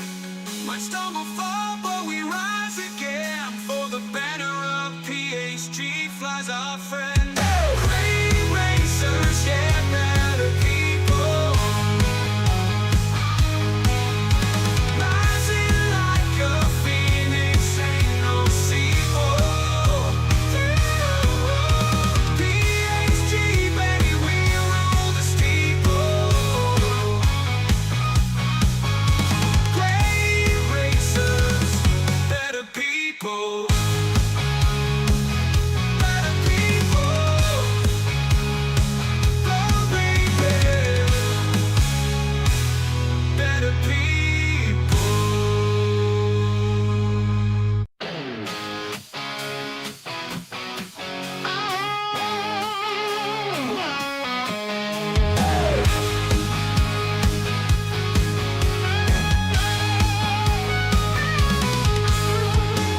The engine's roaring life in the fast lane. PHG, we've been named, tearing up the game. Thunder on the track, speed never go lack. Pushing limits, breaking barriers, ain't looking back. Tires screaming as we take that turn. Fuel and fire in our hearts we burn. Opponents in the mirror, they can't keep up. Keep the throttle down, never wanna let up. Great racers, yeah, better people. Rising like a phoenix, ain't no sequel.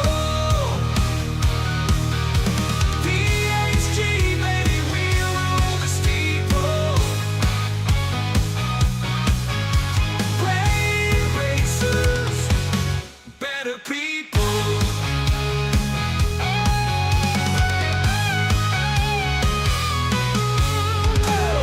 Team strong, bonds like no other. Brothers, sisters, ain't no undercover. Victory sweet, but honor even sweeter. Every race together makes the fight deeper. Crowds chant as the lights go green. Adrenaline rush, it's a traveler's dream. Might stumble, fall, but we rise again. For the banner of PHG flies our friend. Great racers, yeah, better people. Rising like a phoenix, ain't no sequel. PHG, baby, we roll the steeple. Great racers, better people.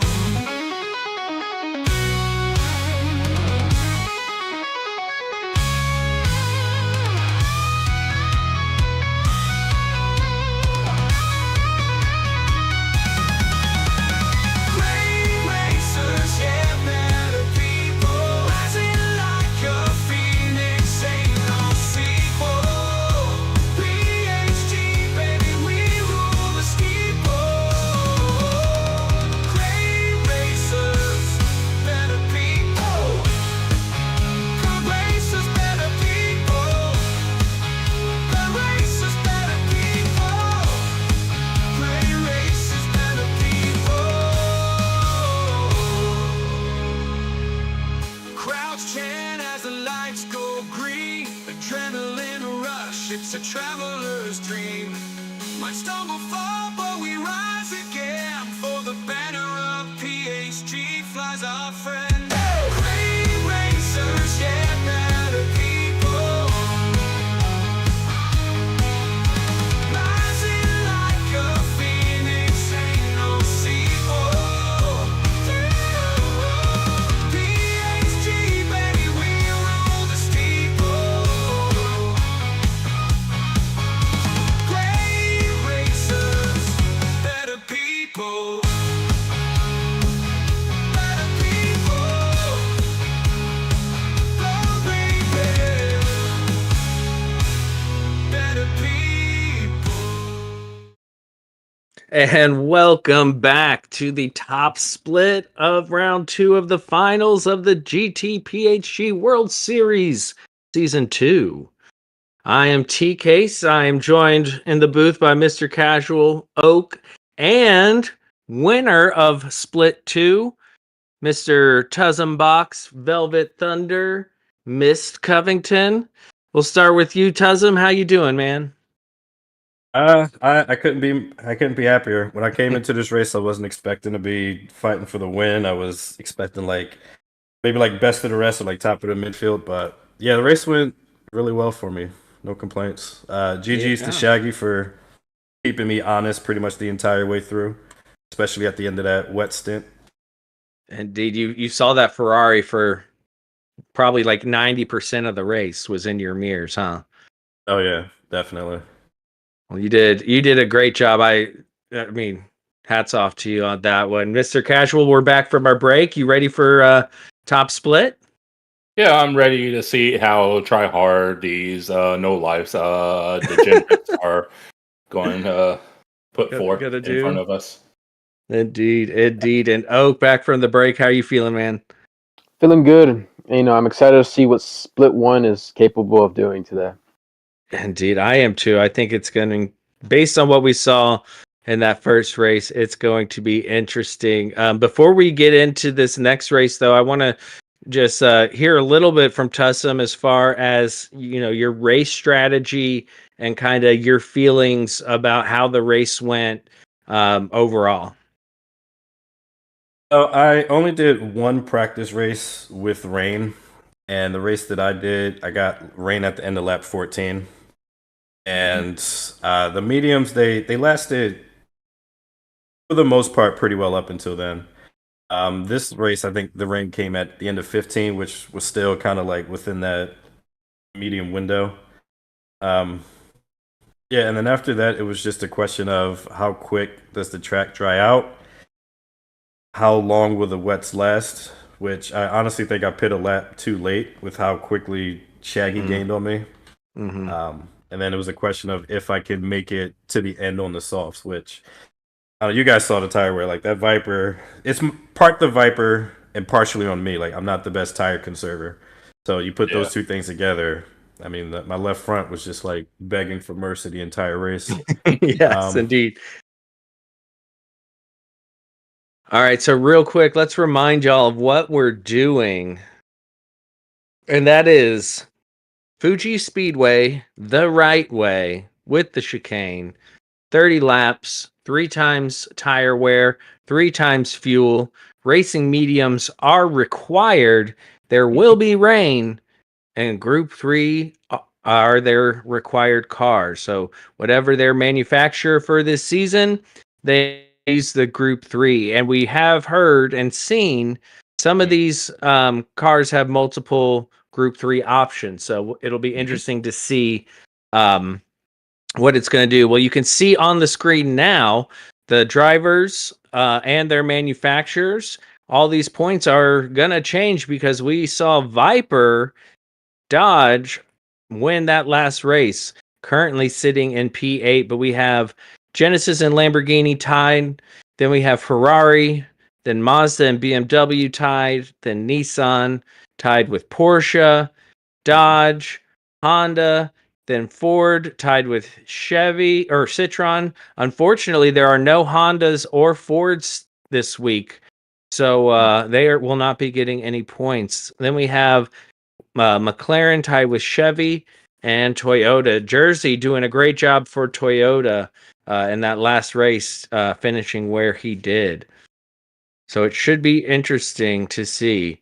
And real quick, also, we want to give a big thanks to our sponsors, Lithograph Comics and Vex Graphic Design. You can find both on Instagram. You can also find Vex Graphic Design on X, Facebook, YouTube, and Discord. Big thanks to our sponsors. We appreciate y'all. Indeed. All right, so we're going to be getting started soon. Any thoughts here, Oak, on this race? I'm thinking for this lobby so fast that it really could be anyone's race. Mm-hmm. Obviously we've got Jorge in here, so he's he's gonna be up there, but I think it'll definitely be close for sure. Indeed. And we saw, I mean, Tussum showed us how strong that Viper is. We saw Shaggy showing off the speed of that Ferrari. So it'll be interesting to see, you know, the guys who were on top, how they do in this one. And here we go. We are on board with Jorge Sr. I see JK85 just ahead. And look at that. Not an M6, but a Z4. Jorge Sr. in the Z4. JK85 in the Papa Oso matching livery, but with the 85 on the side. And who we got here? Fat Cougar in the Skittles mobile. Yep. All right, Boba Jito, he's definitely going to be one to look out for. And the Boba Fett. So no more Boba Cheeto. Now we got Boba Fett. Then, oh, Mist. I see what you guys did. Mist and K-Dub doing the inverse liveries. I like that a lot. That was not planned because that is not the livery he had in practice. I did not see that coming. That's awesome. Well, making it look good for Team Dodge. We got Vetter Dan in the Corvette, loaded with decals. Man, he's got everybody on there. And then we have, who is this? Flux Blair in the Porsche Caltex. Talon in the bright yellow, black and yellow Under Armour. I'm liking this one. JK85 in the Lamborghini. Okay. Looking good. Jorge Sr. in the green BMW with the red striped top. We got Racer 51 in the Screamin' Monster. Hopefully he fares better than his Mazda teammate. Fast Cougar in the Skittles McLaren. That looks delicious. Taste the rainbow, y'all. Oh yeah. Jersey getting another chance. Coming at us 2 times. Or Toyota as, oh no, JK85 has an off. And then, of course, Jazam getting his second chance. So I'm really curious to see how Jazam and Jersey fare in their second attempt at this race. GK's question for you. Yes. What's your favorite livery so far? So far, I probably Tussum's. I've really enjoyed Tussum's livery. I thought the bright pink with the splash of purple was perfect. How about yourself? You know, I'm a huge fan of Krispy Kreme, so I'm gonna go with Slowpoke Ride. Yeah. Very, very good one there. Well, we'll just ask everybody. Tussum, what about yourself? I really like that Skittles livery, especially having the purple in the rear. Yes, I know I do offend you that my rainbow cats are lacking the color purple. And Mr. Casual, did you have a favorite livery? From the first race or this one as well? Both. For the day. It's a toss-up between, for me, Tussum and the Skittles mobile. Right. So clearly we all like very bright colors. Indeed. As we see, Jorge Sr. does take pole position so far. Flux Flare in P2, Boba Jito in P3, Racer 51 in P4, and Fast Cougar in P5. So no surprises there.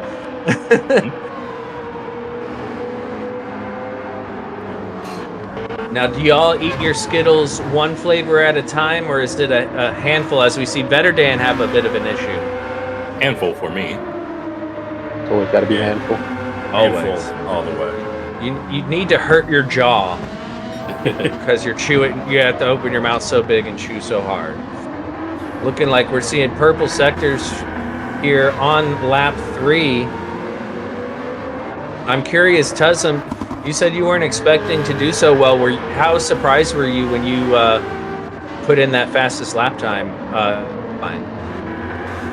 Well, my first sign was I posted that I did a 39.2 in one of our discords, and Jorge was like, "That's pretty fast," and I was like, "Nah, you just gassed me up." But yeah. Then when I saw in the practice sessions everyone else running like mid 39s, I was like, "Okay, maybe he got a shot." I didn't expect to run quite that fast in quali. I was expecting more like a 3 or 4, which still would have been enough. But yeah, I was extremely satisfied with how everything went. That's awesome. We're seeing several drivers go into the pits now to put on some fresh softs. Jorge Sr. still managing that pole position with a 139.18. Jersey currently in P8, looking good in this top split.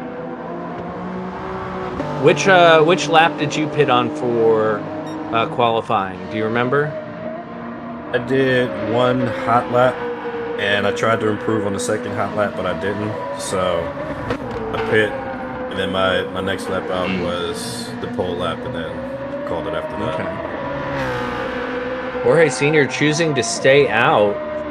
I imagine he'll come. Lap 3. Yeah. Okay. I imagine he comes in this lap. Yeah, he's down half a second. Flux Flare not too far off of him as far as time goes. There's a half a second. Really close there between Bobajito and Racer 51. T-case. I don't know if he's talking, but he went silent. Hello? Can you hear me now? Around the final corner. Yeah, I hear you. Okay. Can you hear me, Chessum? Oh, there we go. I can hear you now. T-case. I couldn't hear you. I can hear you as well. Okay. Cool. But yes, keep going, Chessum. All right, Bobajito's coming into the pits for fresh tires, as is Wade. It looks like Jorge's gonna come in as well. So it looks like these guys are opting for. What they did 2 hot laps and then an in lap. A Flux Flare's on his out lap. I believe he'll be the next person to start a flyer. Everyone ahead of him going into the pits. Flux Flare currently sitting in P2 with the 39.7. Okay. Got quite the gap to close to Jorge, but I'm sure he's one of the drivers that can definitely close that gap. This is going to be good points for Porsche today with Slowpoke Rods moving up to P5. Flux Flare looking at potentially starting P2. Real good day for Porsche. Yeah. Solid. And if you remember from last week, Slowpoke had quite an up and down race at Suzuka, I believe it was. Indeed. So let's see. How many laps do we get here? We're at 8 minutes, so potentially 2 more laps. Yeah. Yes. If they're not already on a flyer, they'll most likely at this point have one last flying lap. Now we see here these drivers are really close together. Did you find any issues? Obviously not during the race because you were ahead pretty much the whole time. But during qualifying, did you run into any like dirty air or traffic issues? No, everybody was pretty spread out in our session. I'm not sure if anybody was like buddying up for qualifying. I had no intentions on doing so, but yeah, these guys are a lot closer to one another. I wouldn't want to be that close to anybody, especially around that last sector. Yeah. And Flux Flare was a 10th up on the in the second sector, so let's see if he can improve here. As he does. By 3/10. Very nice. Very close to Jorge now. They are on pace with one another, which is what we want as spectators and commentators, is we want this to be tight. I'm curious to see what the spread's going to be by the end of this, how far P1 is off P12. Oh my goodness, and yeah, Fast Cougar able to take P5 off Racer 51's hands momentarily, and now he's up 1/1000th of a second. That is an impressive, almost identical lap times there for Fast Cougar and Racer 51. I do want to say, if y'all are enjoying the stream, Big thanks to our producer Salamander, running things behind the scenes, whispering sweet nothings into our ear, as well as race information. But if you are enjoying that stream, please like and subscribe to his channel. Great channel, great guy. And if you're curious about this league, about this series, there's a link pinned in the chat. Go ahead and click that, and all your information will be answered, as well as an upcoming series put on by Salamander called the Joker series. And if you don't know what that is, you need to check it out. That information is also on the Papa's House of Game website. Well said. Slip down the straight. That's going to help him a lot. And Flux across the line, unable to improve. Bobagito improves up to P3. Bobagito up to P3. Jorge does not improve. Wade just jumped up to P4. Wade up into P4. Racer 51 has dropped down to 7th. JK85 in P5, Fast P6. That was a good quali right there. Tussin, will you take us through these times? Sure thing. So on pole position in the BMW Z4, we have Jorge Sr. with a 39.178. And joining him on the front row is Flux Flare in the Porsche.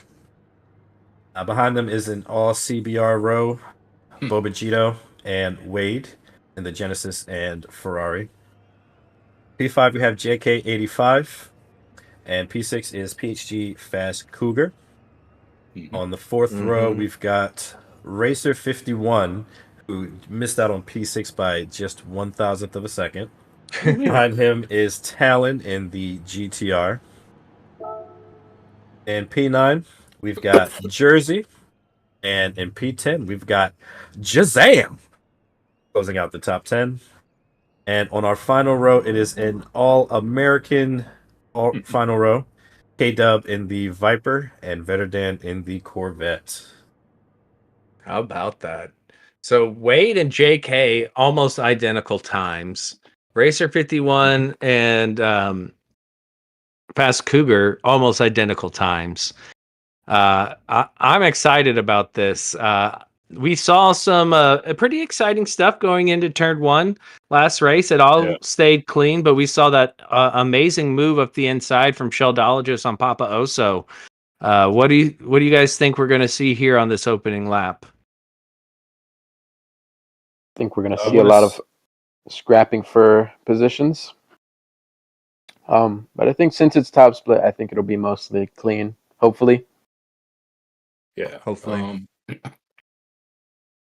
I want to see some chaos. I apologize, but top split drivers, yes, they're fast, yes, they're clean, but they also want to win.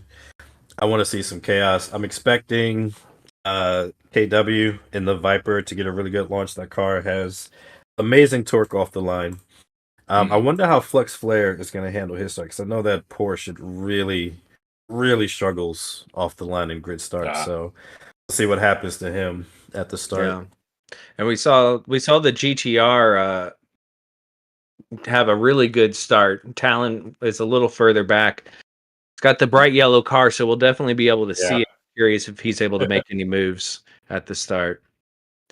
As our drivers go out to the grid, I cannot wait. Vetterdan, he's got his blue shell ready. And I assume that everybody knows the blue shell because we all like video games. But if you don't know what the blue shell is, it's basically a cheat. It's not really a shell that you get only when you're all the way in the back of Mario Kart, and it peaks all the way to P1, but will take anybody out on its way. The blue shell is brutal, but awesome. Yeah, it's like if you're too far out of the way, you're fine, but it's like if you drive a sensible line, you're probably getting hit. Yes, exactly. And he's got that blue shell on the front of his Corvette, starting in the back. Maybe he's going bowling. We'll find out. Only time will tell. Well, I'm excited for this one. We know we're going to get rain. We know the medium tires are the tire to go. And all cars to grid positions. All right. To grid positions.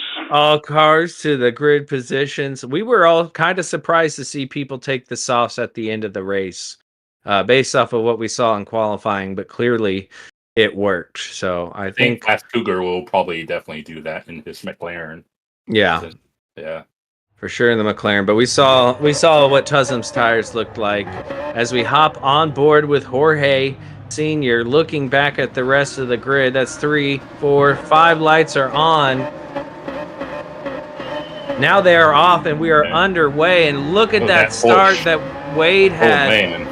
Oh, Flux Flare falling back. Wade up to P2. An incredible launch there. I do love the grid start with false start checks as we go into turn 1. I didn't see any contact back there. No. Everybody looks to go through cleanly, but they were definitely too wide in the background.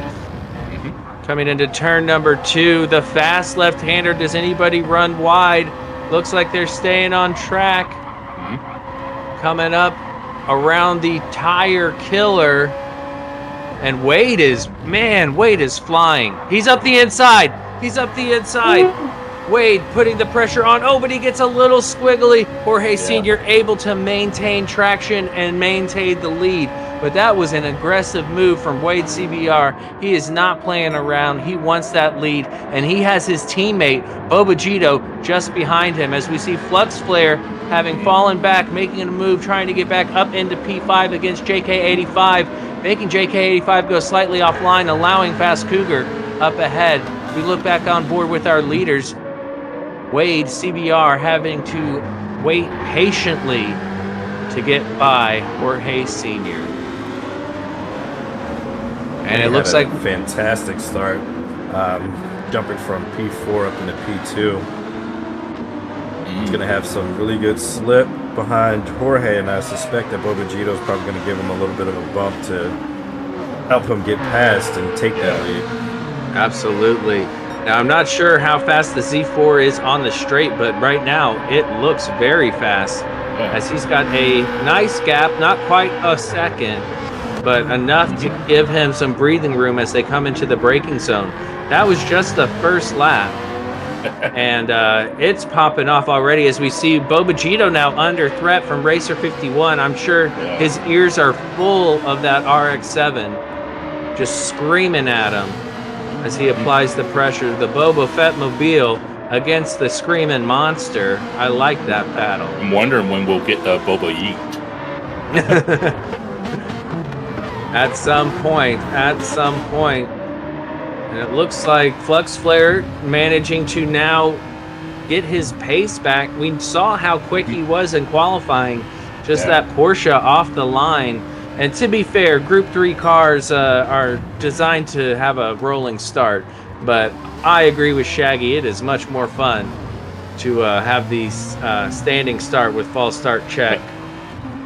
Yeah, I was going to say that Porsche at start looked like me getting out of bed. Very slow. Very slow. Bobagito there's right on Wade's bumper. Looking very smooth. And this is something we saw last week. You know, in the split 2, there was a lot more on-track battles, one of them being you, Tussum. You were fighting the entire time. And then in top split, it was more about driver consistency. I think when the rain comes in, that it will shake things up, but it's really going to be how consistent can these guys be as we see Flux Flare clearly having the pace advantage over Racer 51. He goes up the inside and he gets it stopped. Nice on the apex, getting a good exit. That was a textbook T1 overtake right there. We saw in the last race somebody overshooting it. I believe that was Fast Cougar, or not Fast Cougar, Ecstasy overshoot it, trying to do that exact same move, but Flux Flare, perfection. Yeah, standing start notwithstanding, that Porsche is more of a jack-of-all-trades sort of car. As we see Talon and Jazam battling it out. Jazam is having a great day, y'all. I am very impressed with him. Up in P8, keeping Talon at bay, but Talon really wants it, but as we've mentioned, that Citroen is super wide, but it looks like Talon Yeah. is going to have the inside going into the chicane. He is able to get the move done. If all these other cars would get out of the way, we could see what was happening. Here we go. Talon, nice and clean with the overtake from Shazam. We'll take a look at it again without the interference of other cars. And look at this. This is just, I mean, very nicely done. Shazam doesn't just slam the door halfway through. Does a good job of staying on, and that has allowed Jersey to apply a little bit of pressure there to Shazam. That is something I've learned about GTR, is how good it is under braking. Indeed, and it looks like Shazam managed to take that position back while we were watching the replay. So that P8 did not last long. Yeah. It looks like a junior car, that Citroen, compared to the GTR. Right, of how tall that GTR is compared to it. And it's got the crazy aero package on it as well. And Jersey just sitting there watching it all unfold in front of him. We are on lap 4 of 30. Tire wear's looking good for pretty much everybody out here as they are on the racing mediums. Was going to say, I don't blame Talon for running TZ on the GTR, because it can have sometimes too much torque out of the turns. And while we were watching that, Flux Flare has gotten up to P3. Very impressive. Flux Flare moving his way back up. He knows where he belongs, and that's at the front. Yeah. Well, in the slipstream, he could easily, well, I say easily, but he could fight back here. That Genesis has so much power. Look at how he's closing the gap. Flux kind of driving in the middle of the road. Flux makes the decision. Flux is going defensive. He made his intentions clear. Bobagito has more speed. He's not quite ahead. Flux sticks his nose in there. He's not giving up easily. And Flux manages to maintain P3 from CBR, Mr. Bobagito himself. Bobagito on the bumper through this fast left-hander into the sweeping right. Flux goes a little bit deep. That forces Bobagito on the outside line of the tire killer. And they are still nose to tail coming in. Flux Flare coming across the track into this hard left. This is another spot it's easy to be too eager on the throttle and spin out, but no, he maintains his position. Coming into the next potential overtaking area into the chicane. Is Bobagito going to send it? No, he's not close enough. Stays tucked in behind. He's going to be patient and wait for that T1 overtake. Oh. Or if Flux Flare makes a mistake and runs wide. Quite literally. We look back to Shazam in P9, Jersey in P10. Talon staying ahead of Shazam. I'm curious if we can go back to, yes, thank you. Wanted to see how this plays out on the start, finish straight. See, Flux tires a little bit worse, not by much, but they're a little bit worse than Bulldust.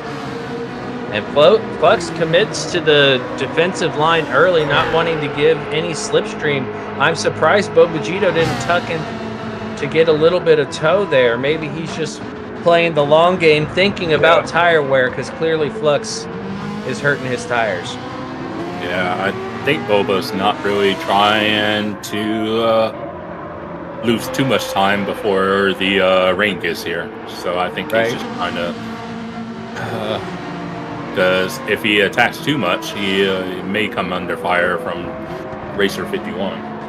Right, yeah, Racer 51 and JK not far off behind them.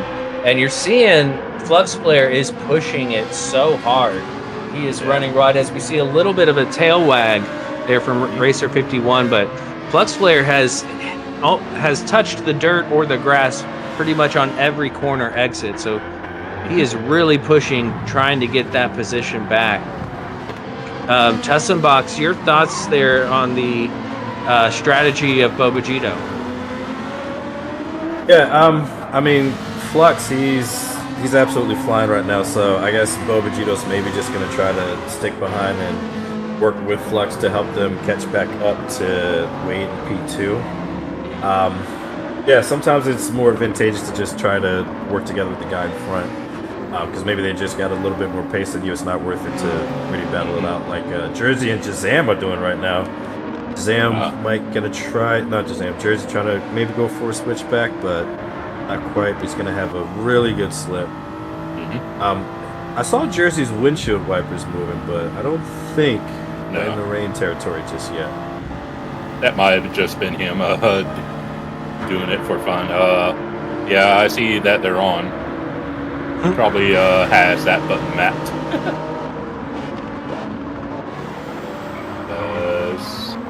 I don't see the wipers on any other cars. Any other cars? Jazam runs wide. Jersey able to get the move done.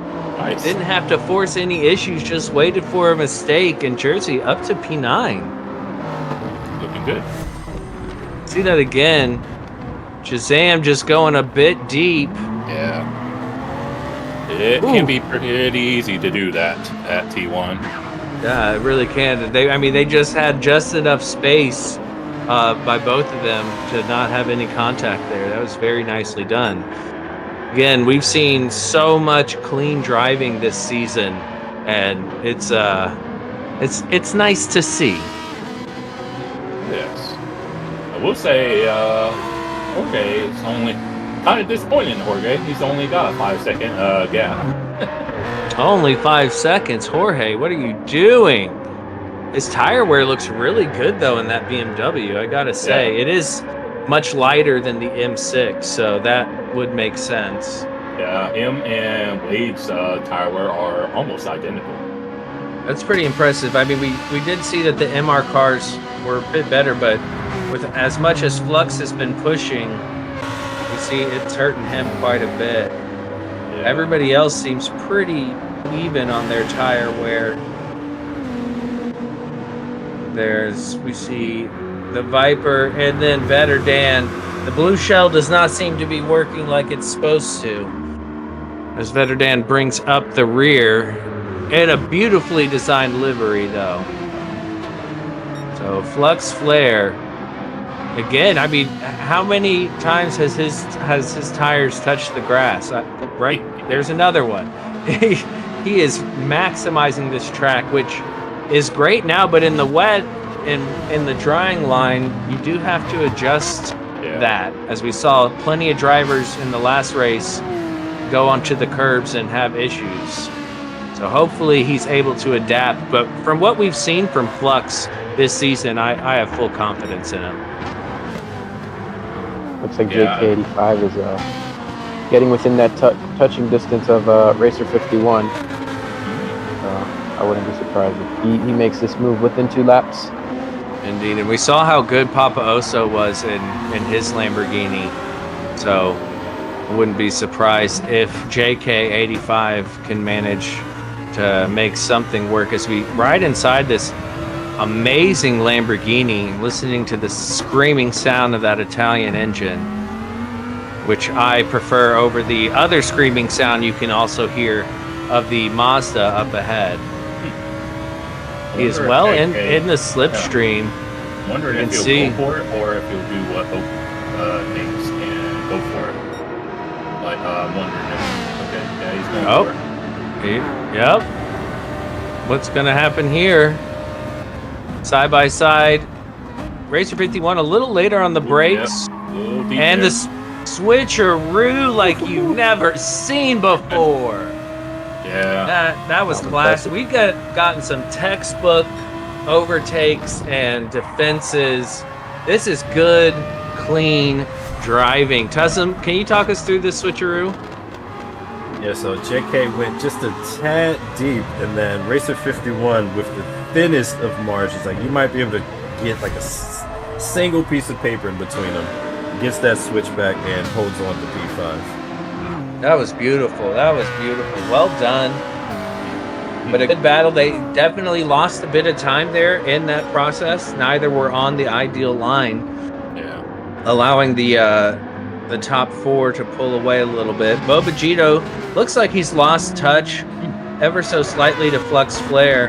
And JK85 definitely wants that spot back. I imagine we're going to see attempt number 2 here very shortly. Yeah. Oh, he's going for it, or what? Be patient. Be patient. Don't be in such a hurry. You know what I mean? I used to work with kids. I know all those songs. JK85 tucked into the slip once again. Is Racer 51 going to go defensive? He does. JK85 stays with them, does not do a and he wants to go, but Racer 51 goes full defense. He is going to keep him pinned tight. This might allow JK85 for the switcheroo. Racer 51 does a good job of placing his car in the perfect spot, and JK85 cannot get the move done. But is he going to dare? No, he does not. I was going to say that's a bold move if you try to go up the inside right there. That was excellent. Fast Cooper behind him is just like, keep it on coming, boys. Come on, guys! I need to mix this rainbow in with all those green colors up there as they're coming around. We are on lap 10 already of 30, so third of the way. We know rain is on the way, but it ain't here yet. Wade CDR now has to think about Flux Flare. Flux Flare is prominent in his rear view mirror. We know that Flux Flare has the pace. He did get jumped by quite a few cars at the start, but he has made his way back around. But it looks like Wade's going to get a pretty solid exit out of the final turn and should be A-OK going into turn 1. But you know who's not A-OK? Racer 51. It's Papa Oso. Attempt number 3. What's going to happen? Third time? Third time, they do say, is a charm, and Racer does not go defensive. JK85 revving that Lamborghini, coming into the braking zone, taking it nice and easy, getting it slowed down, and making sure Racer 51 cannot get the switch back. So there we go. Perfect car placement. It took him 3 times, but he got it done. That's JK85 up into P5. Oak, what did you think about that overtake there? I think that move was pretty textbook. You know, they made it both pretty clean through there. So props to JK for making that stick. Indeed. I sure enjoyed it. Now Flux Flare and Wade coming in. It's amazing for this being almost a 2-minute lap. They go by really quickly.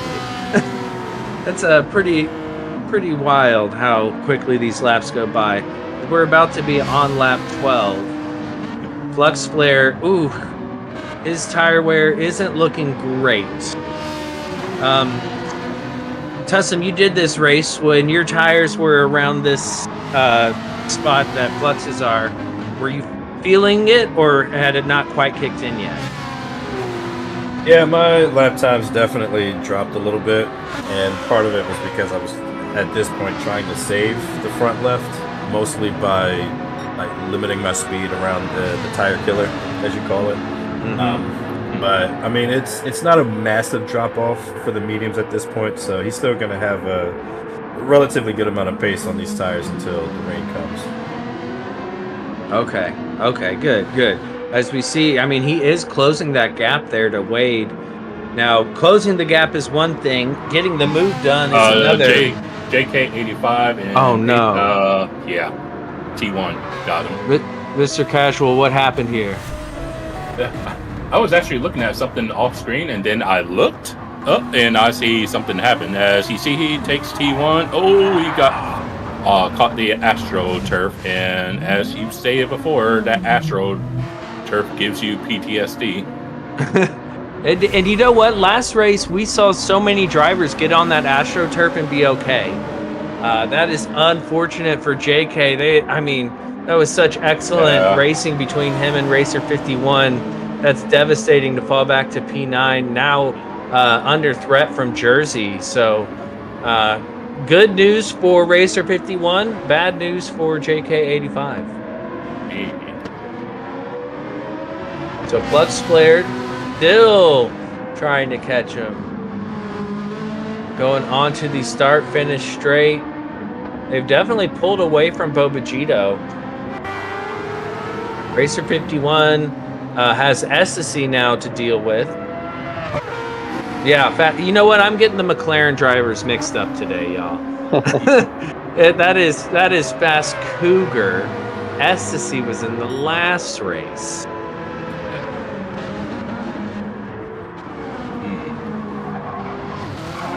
Ooh, that was a great shot. Why don't that camera angle doesn't get used very often? I liked that.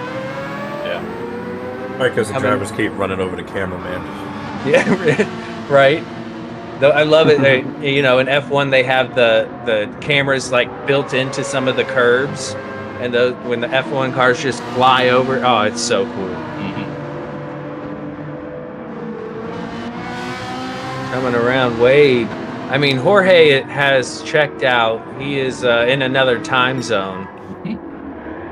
Just up there, making it look easy. His tires look great, considering we are on the end of lap 13. And he seems to have no issue with that BMW Z4. Now, I wonder... I'm curious. So we saw two drivers go to the intermediates last race, but the majority went to the wets. Any thoughts of any of these drivers that might go to intermediates? I mean, the inters could work if you can survive the point in the race where the wets are faster. If they get similar rain like we did in the last race, the inters are really going to struggle. But if they can survive in that drying phase, they're going to get a lot, if not all of that time back. Okay. Well, it looks like JK85 is now on the bumper of Jazam, trying to get as many spots back as he can. And Such an unfortunate. Yeah. Well, I'll wait. As it looks like JK might. Keep going, Casual. Oh. He's going for it. As you see, he gets the move, done on Shazam. Just want to mention something until JK told me to hold his beer, so I was like, okay, yes, sir. I was going to mention if the rain is anything in Split 2 is anything like this one, I would argue that the rain isn't heavy enough. Well, it's heavy enough for full wets, but I don't think it lasts long enough. So I would argue inters are the better play. Yeah, especially, well, you would be in the McLaren as well. So especially dependent on what car you're in, how comfortable the drivers are in the rain. Because we saw Shaggy on the inters, which is an MR car, and then we saw Pyro on the inters, which is the Genesis, which I thought was nuts. But Shazam fighting back on JK85. Can he get up the inside here? No, he can't. And it is looking dark out there.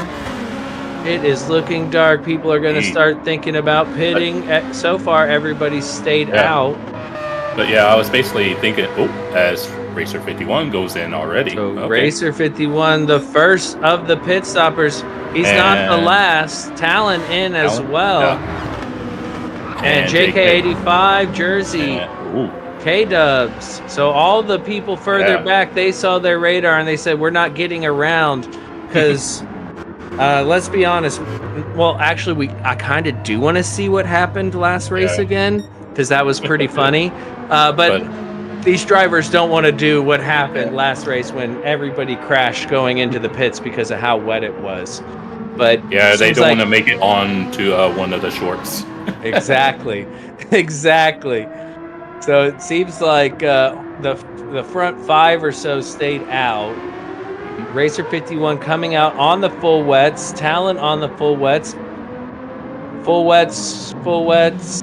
You get wet tires. Intermediates. There we go. JK85 That's cool. And Better Chan also on the enters. 'Cause I would But the- argue that you would make up more time on the enters because you got what, maybe 3. I see windshield wipers. What were you saying, Casual? I think you would only lose time on maybe 3 or 4 laps, and then so that's why I think, as we see our leader, Jorge Senior, going in, why I think enters are the better play. Yeah, and I think those drivers who pitted when they did were smart to do so, because by the time they got back around, it would be undrivable. Fast Cougar, he's got to be careful. All right, Shazam, let's see what you got. Slow it down nice and easy, buddy. Nice and easy. Very nicely done. So where is Racer 51 going to come out? Currently in P7. He was the first to pit. Jorge Sr. already out of the pits. As he comes around the final turn onto the start-finish straight, we see Wade CBR full wets, Flux Flare full wets. Racer 51 should get back ahead of Shazam and Fast Cougar as they come out. Yep, Racer 51 ahead of Shazam, but not Fast Cougar. So Fast Cougar in P5. Okay. Yeah, And Shazam in P8 on the pressure of Talon. Very nicely done coming out of the pits for Shazam as Talon pitted early. What were you saying? Yeah, the limiting factor for the enters is not so much the speed loss. In my opinion, when you're in wet weather territory and you're on enters, it's extremely sketchy. So you have to be extremely careful. Mm-hmm. Like, you can immediately lose grip at any moment. So I mean, if you can manage that lack of grip during the wet weather, then the enters would be a better choice. But I mean, I think most drivers going with the wets is just more so playing the safer route. Yeah, and they're in the position they're in. They need to finish this race and not ruin their race. That's for sure. Flux Flare, bit of a gap there to Wade. Fast Cougar. I'm impressed with Fast Cougar there. Being up in P5 right now, looking really good, making the right calls. There's Racer 51, followed by Talon. Talon has pulled away from Shazam, and it looks like Wade has a good gap there from K-Dubs and Jersey. So again, a bit spread out as we come out of everybody serving their pit stops. But we know one more pit stop is inevitable. It's imminent. The question is when and what tire? I don't think... Did we see anyone come out on the mediums in the last race? Yes. Yes, okay. I can't recall who though. But it was mostly softs that we saw. Yes. Jorge Sr. with a healthy lead on his full wets, just cruising along. Wade with a little bit of a twitch. Can't quite pull away from Flux Flare or Bobachito.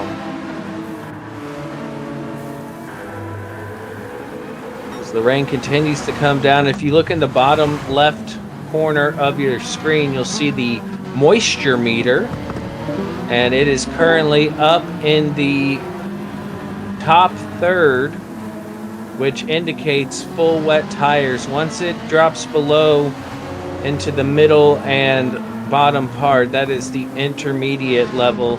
So we will see, once the rain stops, a little bit of a pace advantage from the enters, but seem to dry out pretty quickly. So we'll see the jump to slicks and who's brave enough to do so. Looks like Jersey got up to 10th, making his pass on K-Dub. Very nicely done on Jersey. Having a good showing today in the Toyota. Props to him for making both races. Yeah, indeed. I wouldn't want to do this twice. I mean, it looks like fun. to be honest, but doing it 2 times in a row, that sounds exhausting. Talon in P7, looking like he's getting a little bit closer to Racer 51 than he was before.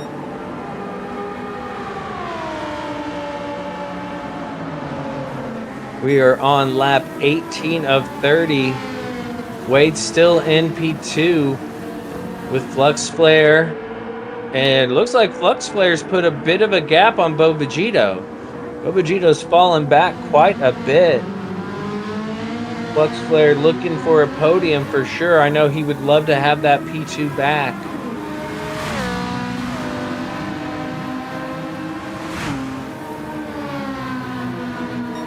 Man, those cars sound good.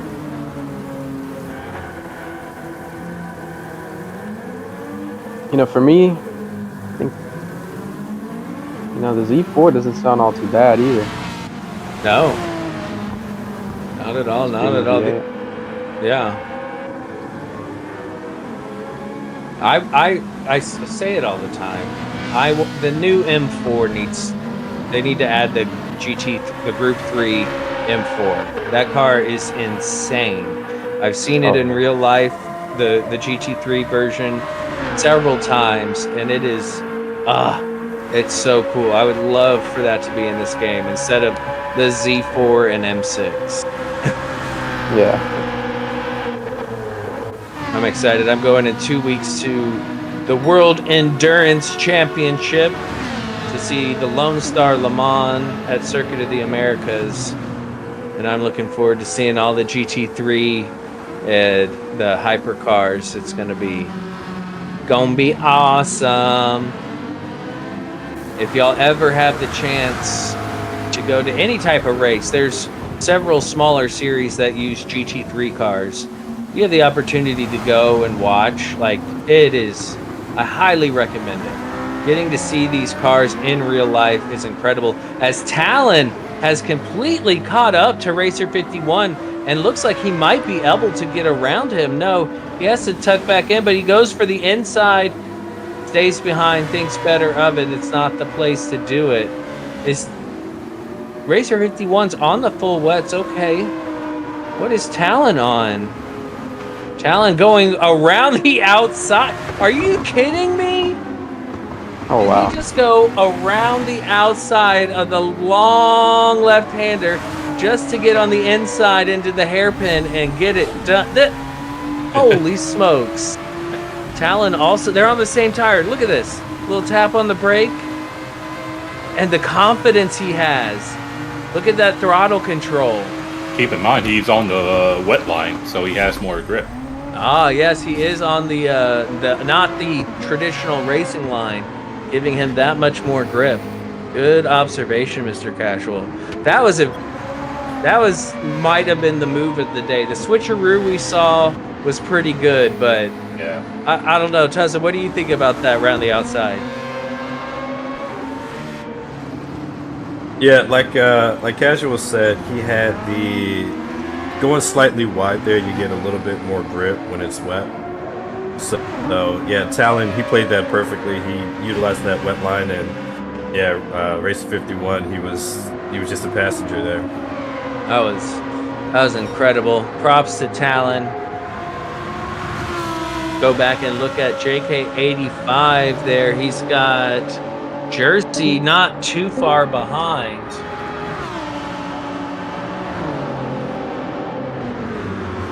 K-Dubs and P11, and Better Dan now has caught up to K-Dubs. For a while, Better Dan was a little further back, but it seems like he is doing well in the intermediates, because as we look at the moisture meter, it is now in the intermediate territory. So here's where we're going to see those few drivers that chose enters are going to have the advantage.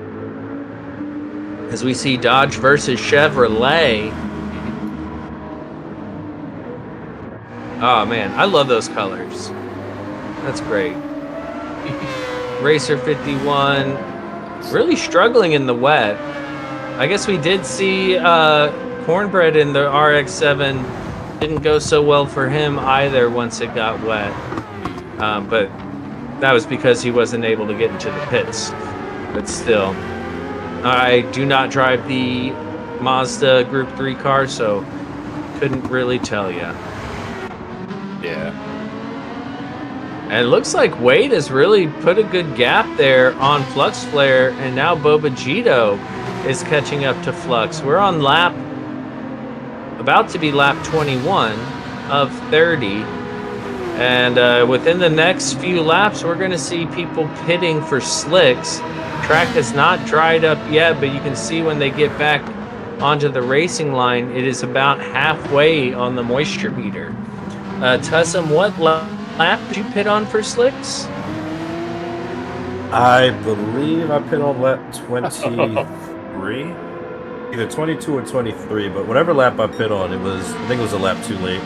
I probably could have went in a lap earlier and made it a bit easier on myself fighting against Shaggy. Gotcha. And it looks, yeah, you can see Flux Flare taking a little bit wider line there as well, trying to find the grip and push it back towards Wade CBR. But Wade seems to be doing really good here in these wet conditions, not having much of an issue at all. Oh, by the way, TKs, I do got a surprise for you that you'll really appreciate when I just gotta pick the right time to use it. You got to pick the right time to use it. Well, I look forward to it as Flux Flare just clobbering that chicane. Going back, we can see Talon catching up to Fast Cougar. Talon on a mission. Yeah. GTR in the wet seems to be doing just fine. Yeah. And Jazam has caught up to Racer 51. So Racer 51 now under threat from Jazam, potentially losing P7. Again, Jazam just having a strong showing today for the Citroen team. He is single-handedly carrying this team on his back right now. Indeed. Same with Jersey running both races as well. Yeah, hats off to them. They should get a special award for doing double stints. The carrying your team award, as oh my goodness, Talon is the first to blink and Racer 51 follows him in. What do you guys think? Too soon? That's pretty soon for going on slicks, but if he makes it work, I'll be thoroughly impressed. I gotta wait to see what it looks like on the dry line. It might just be enough. But yeah, if it's not too early, it'll be an amazing move to move up a couple spots. Yeah, he is being so gentle. Racer 51, not so much. Oh, he gets it slowed down. They are just ginger coming out of the pits there, early onto the brakes. And good on both of them to get out and be okay. And it looks like Racer actually closed some distance there on the pit exit. Now a lot closer to Talon than he was when they pitted. Now they just have to keep it on that dry line because you can see on the track where it's wet and the curbs are extra wet. Ooh, you can see a little water spreading up. We look on board with our leader, Jorge Sr. in the pits, followed by Wade CBR. I imagine Wade also will come in. Will any of the intermediate runners stay out is the question. Flux Flare into the pits, followed by Bobagito. They're both on the wets. Fast Cougar on the wets and comes into the pits as well. I see we have Jazam and JK85 both staying out. JK85 is on the intermediate, so he is going to have the advantage over Jazam. Jazam currently in P3, JK in 85. As we see Wade CBR come out of the pits, this is going to be a big difference in grip level, as they both are probably going to push by Wade CBR. Wade just has to be careful not to get on the wet line and crash. This is two different battles happening at the same time. Wade has no fight with these guys in the standings, but JK85 wants to guess Jazam, and Wade is making it difficult to say the least. Wade having to stay on the dry line, not able to use the curbs, and you can see how that's affecting JK85 as Jazam is able to take his desired line, being on the full wets. This is doing nothing but helping Jazam out as we see Flux Flare in the background. So Wade now about to go around the outside into the inside, gets by Jazam. Incredible on the slicks. Nothing Jazam can do as the track continues to dry out. That is definitely going to give an even larger gap to Jorge Sr. Let's look at this again. You can see on board with Jazam looking backwards as they come into the chicane, and there's just better grip for Wade CBR on the dry line. Jazam goes a bit deep, and that allows Wade to get ahead and JK85 to get that much closer to Jazam. As Jazam goes into pits, actually JK85 was able to get by Jazam before they had to pit. So now the order's back how it should be. Jorge Sr., Wade CBR, Flux Flare, and Bobajito. We also see Vetterdan going into the pits as well. Ooh, as Flux Flare just spun. Oh my gosh. All right, we're going to take a look at this replay. Oak, walk us through it. I think he might have just taken that wet line just a little bit too much, and he just got. I think it just got the best of him as we see here. He goes into the first corner, and yeah, he took that curb, and it just got really slippery from there on out. Indeed. Good on Bobajito to get by without making contact. That puts Bobajito back up to P4, and we have another yellow flag out there. I don't know what for, but it's out there. It is now gone. It is back to green. What a roller coaster of a race for Flux Flare. Let's see what we have here. This is Wade. And Wade goes too wide onto the wet line. Now Wade has spun. Oh my gosh. He luckily able to get it back up, and that puts Bobajito up into P2. Bobajito playing the patient game, not pushing it, is paying off. That is incredible. Wow, I love it. He just patiently watched this whole time, and look at how it paid off for him.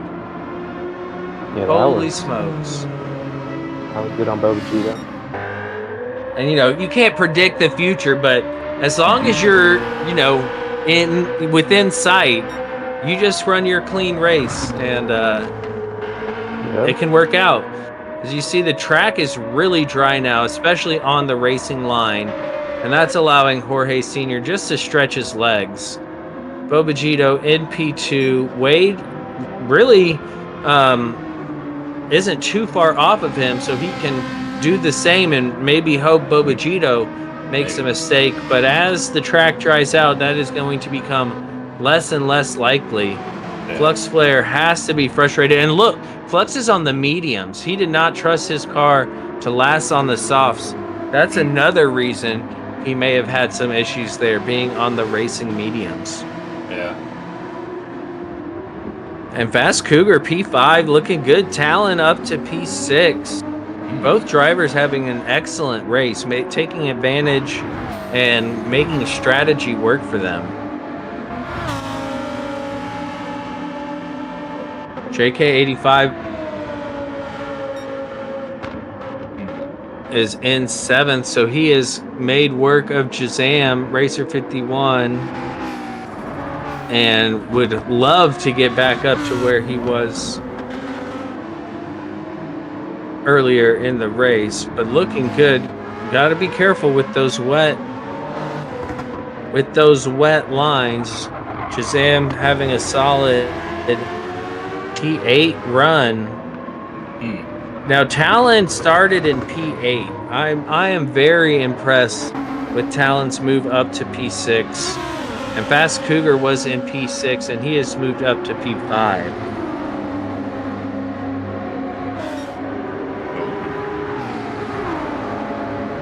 And he is making sure Fast Cougar knows that he's there.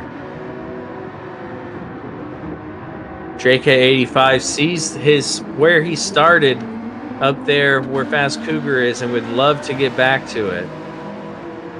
And He's now almost there, Talon, yeah, he is. He's almost there. Talon looks like if he can stay this close, might have an opportunity into turn 1, if not sooner. We saw him go around the outside of this turn, but now he's going up the inside of this turn.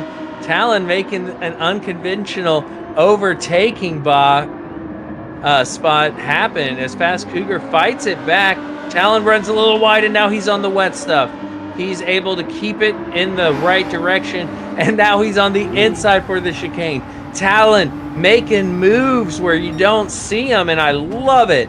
Yeah. Fast Cougar trying to be late on the brakes, nothing he can do, and that is Talon up into P5, putting on a show. Quite clearly. Indeed, that was so he did it on the outside in the wet, and then he did it up the inside in the dry. You gotta love it. This is a man who knows what line to take. JK85 is now caught Fast Cougar and would like to be a part of the party. Maybe he can take a note out of Talon's book and pass him in the middle sector, but he looks like he might be close enough with the slipstream to actually get a move done into turn 1, but Fast Cougar also has a little bit of slip from Talon, so it might just be a little too much for JK85 unless he just does a full send, but he does not. And he does close the gap a little bit there under braking. They get back on the throttle. We are on lap 27 of 30. And Talon is starting to pull away a little bit there from Fast Cougar. And now Fast Cougar is going to have to start driving in his mirrors because JK85 is officially part of the party. He's taking that Lamborghini places. For sure. Indeed. Well, and we saw what Papa Oso was able to do in it, so we know it. We know it's there. It's just a matter of minimizing those mistakes. So, very impressive drive, though. He fell back a few positions, and he's trying to get them back as he thinks about something going into the chicane. Coming around here, we saw Pyro, I believe it was, spin out right here, being too eager on the throttle. Everybody keeps it clean. And JK once by, you can see it. He keeps juke looking, seeing if he can fit that wide Lamborghini past that McLaren. Taking a good line through there, getting a good exit. Looks like Fast Cougar got a good exit as well. And again, they're both going to be benefiting from Slipstream having Talon further up ahead.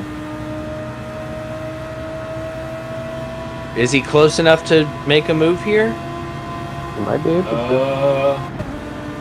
If he's kind of risky. He's thinking. Better not.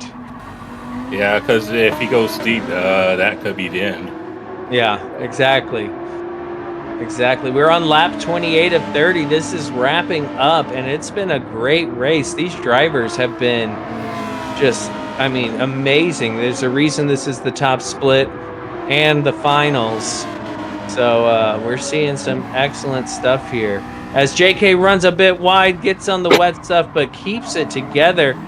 Takes a bit of curb and gets a little bit wiggly, but is able to keep it on the track as we see that Skittles mobile, the Rainbow, just keeping position in P6. Talon still in P5. I think we might see something going into turn 1 now as we see how close Wade is. No, forget turn 1. He wants it now. As they come out of that turn, he takes P6 away from Fast Cougar. That was, I wasn't expecting that. Yeah, it was a little sneaky. He just stuck his nose up the inside while, Fast Cougar took the standard wider line.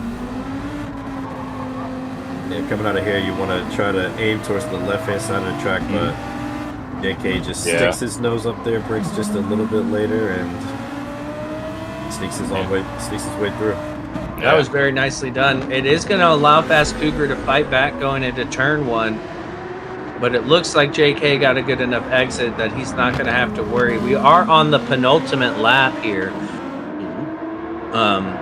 Only one more turn 1 opportunity. But this race compared to last race, I think the biggest thing is where we've seen overtakes. As JK, that always fakes me out there, the way the track looks in the curve. I thought he was running wide.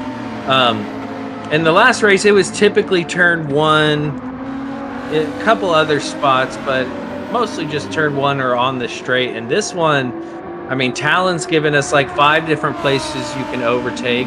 JK gave us a couple good ones. It's been fun to see.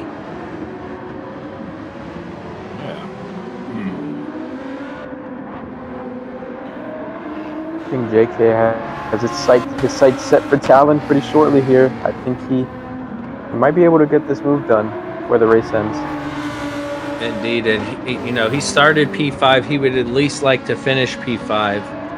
Talon's moved up quite a few positions, but I think you're right, Oak. As they get this exit, that MR car, get the power down a little bit sooner. Both of these cars are quick in a straight line. Talon's going to go defensive. JK85 is going to stay with them, using that slipstream. What is Talon going to do? Might we see a dummy move? No, he's got enough overspeed, and he's going to keep Talon pinned to that inside line.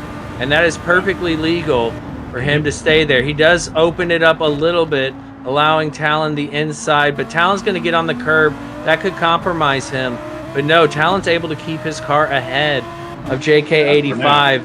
And we're on the final lap, so he's got to get it done before that start-finish line. But we've seen it happen. Yeah. It's going to be spicy. Who's thinking in the chat, who's thinking JK's getting by Talon? Or is Talon going to keep it? As JK, almost goes into the bumper of Talon. Talon able to stay ahead. I think Talon could do it. And here we go. Jorge Sr. going to cross the line with a commanding lead and the fastest lap. Very nicely done. Well done, Jorge Sr.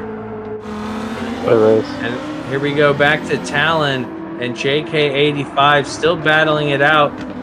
2 turns, 1 turn remaining. He's got to try and hook the inside. Bobagito across the line. Shout out to Bobagito. What a race, man. Wade, good recovery. It's a drag race in the background, you can see. I can see it back there. Flux Flare in P4. JK85 wants to get by Talon. Talon's gonna keep it. He pulls out of the slip. And Called it. almost a photo finish between Talon and JK85. Then we got Jazam and Jersey, both guys who ran double stints, coming across the line for P8 and P9. Then we got the winner of the American Car Series here of Vetter Dan in P10, able to finish ahead of Racer 51. Unfortunate race for Racer 51 there, finishing P11. Then K-Dub coming around in the Viper quite a ways back. Polar opposites of what we've seen the Viper's performance today. Coming across the line, he will round out this race. I enjoyed that.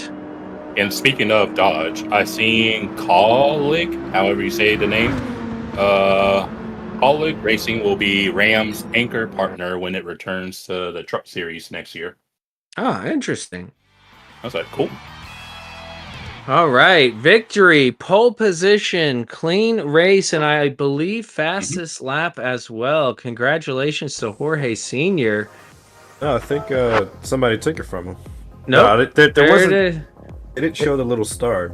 That showed Yeah, it doesn't always do it in the lobbies for some reason.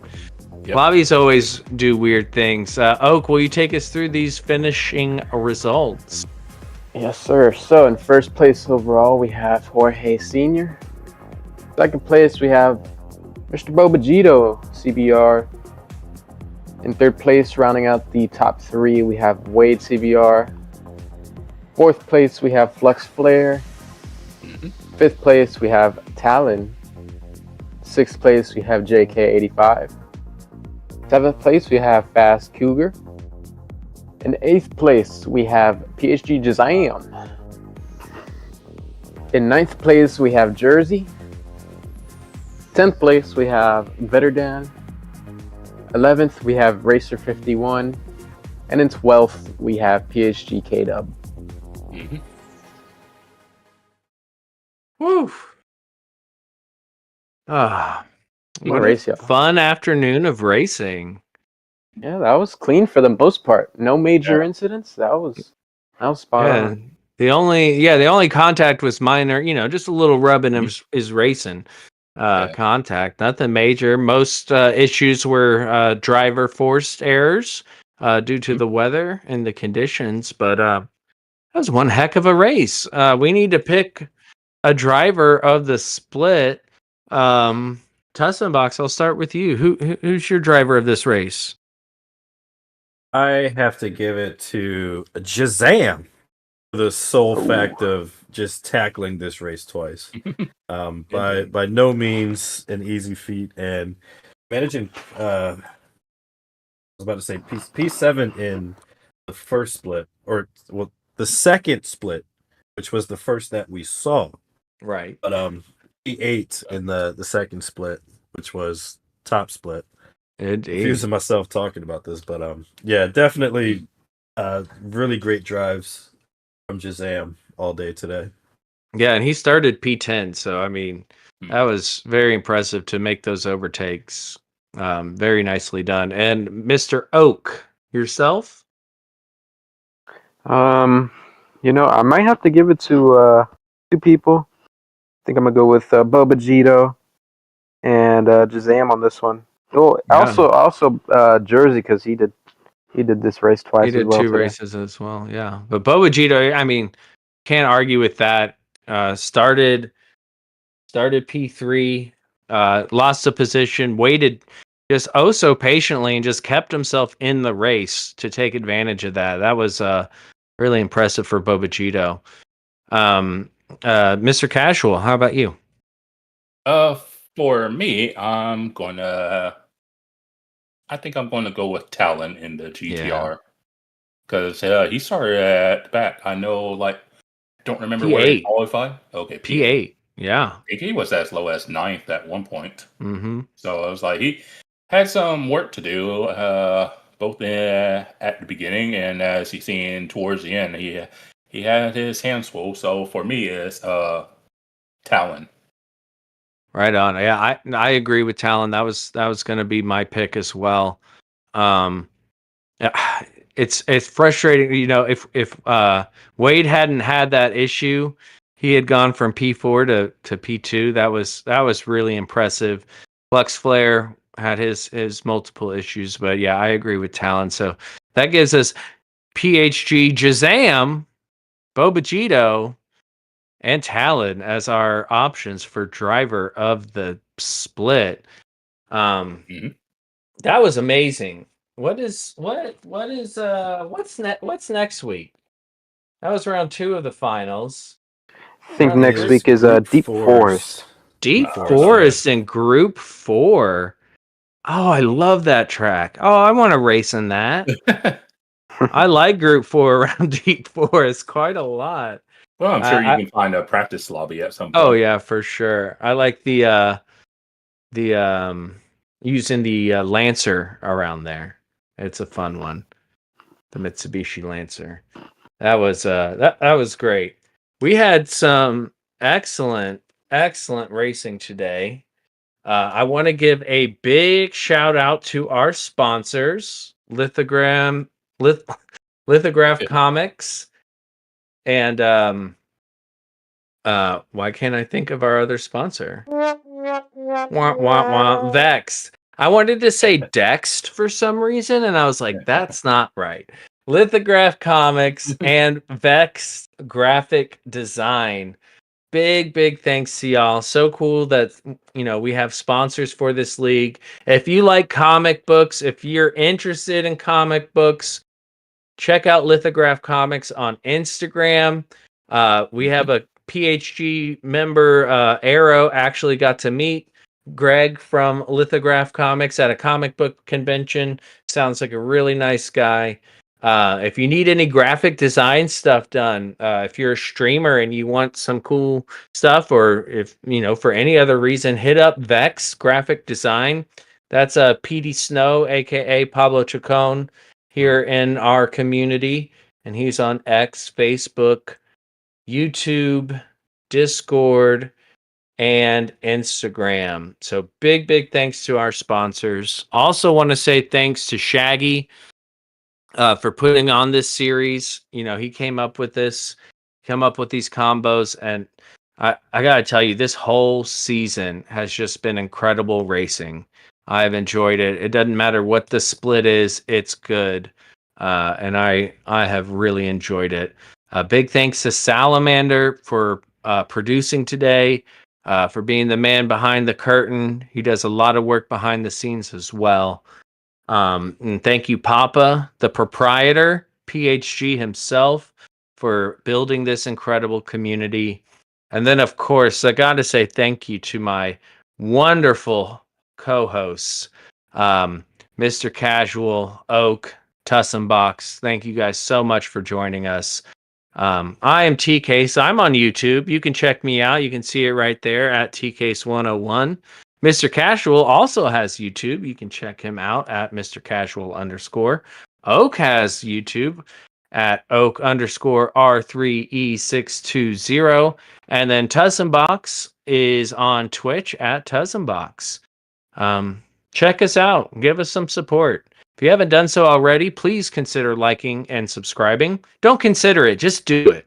Just do it. Do it. Do it.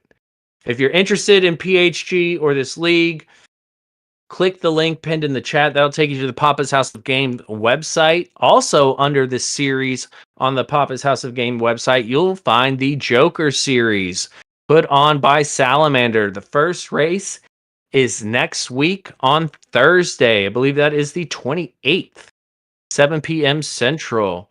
And it is really cool. You need to read the rules if you want to participate, and go check it out, read the rules. It's very unique, very fun. Myself and Tussenbox will be in the booth commentating for that race. Gonna be really cool. Please check it out. Tussenbox, would you like to close yourself out and say goodbye, sir? I just want to say, please help control the box population. Have your boxes crushed and recycled. And I hope to see you all next Saturday. Indeed. And Oak. I hope everyone has a great rest of their day. Enjoy your Saturday, or enjoy your weekend. Most of you.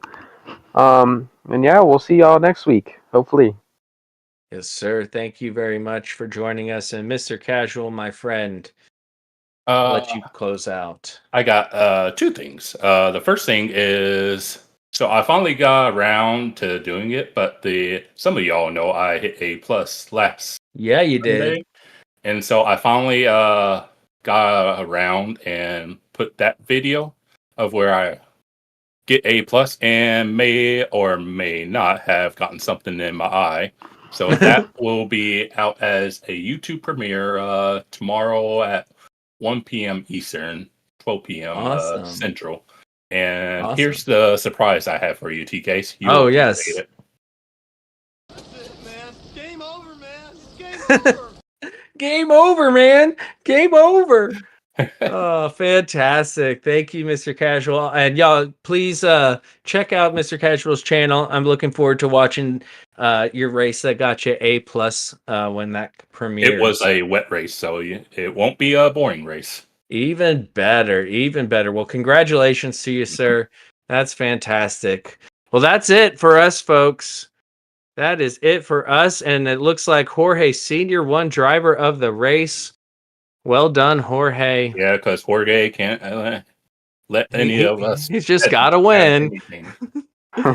Oh, so much fun. Well, thank you, everybody. I appreciate you all hanging out with us. I hope everybody has a great rest of their Saturday and a great week next week. We'll talk to y'all later.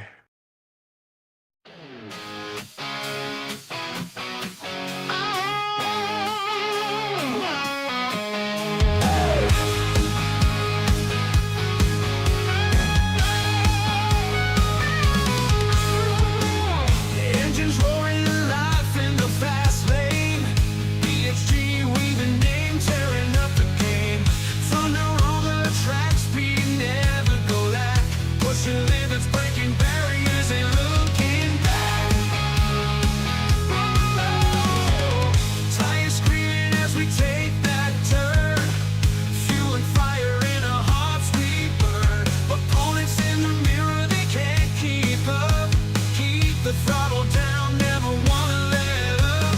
Great racers, yeah, better people.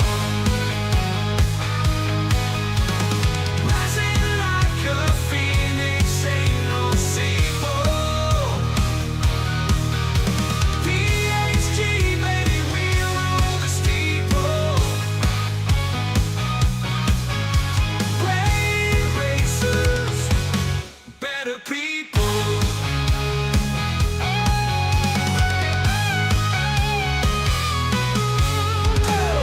Team strong, bonds like no other. Brothers, sisters, ain't no undercover. Victory sweet, but honor even sweeter. Every race together makes the fight deeper. Crowds chant as the lights go green. Adrenaline rush, it's a traveler's dream. Might stumble, fall, but we rise again. For the banner of PHG flies our friend. Great racers, yeah, better people. Rising like a phoenix, ain't no sequel. PHG, baby, we rule the steeple. Great racers, better people.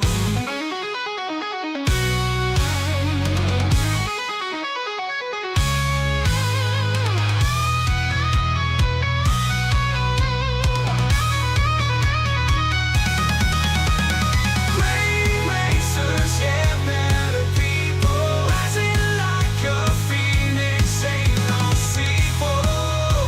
PHG, baby, we rule the steeple. Great racers, better people. Good racers, better people. Good racers, better people.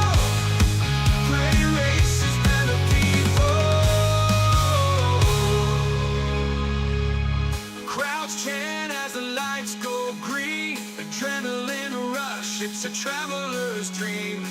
Might stumble, fall, but we rise again. For the banner of PHG flies our friend.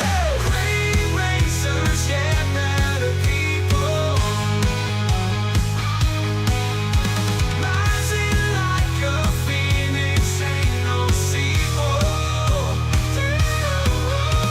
PHG, baby, we rule the steeple. Great racers, better people. Better people. Oh, baby.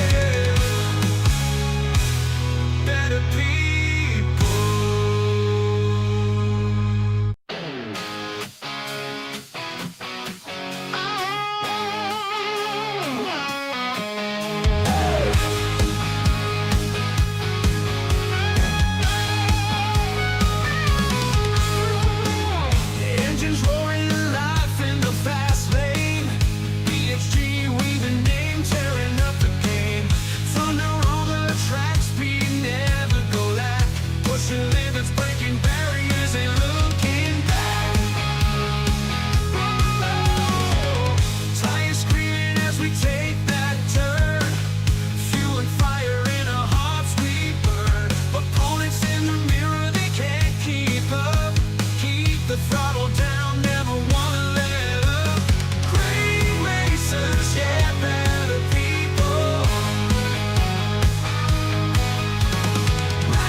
traveler's dream. Might stumble, fall, but we rise again. For the banner of PHG flies our friend. Great racers, yeah, better people. Rising like a phoenix, ain't no sequel. PHG, baby, we rule the steeple. Great racers, better people.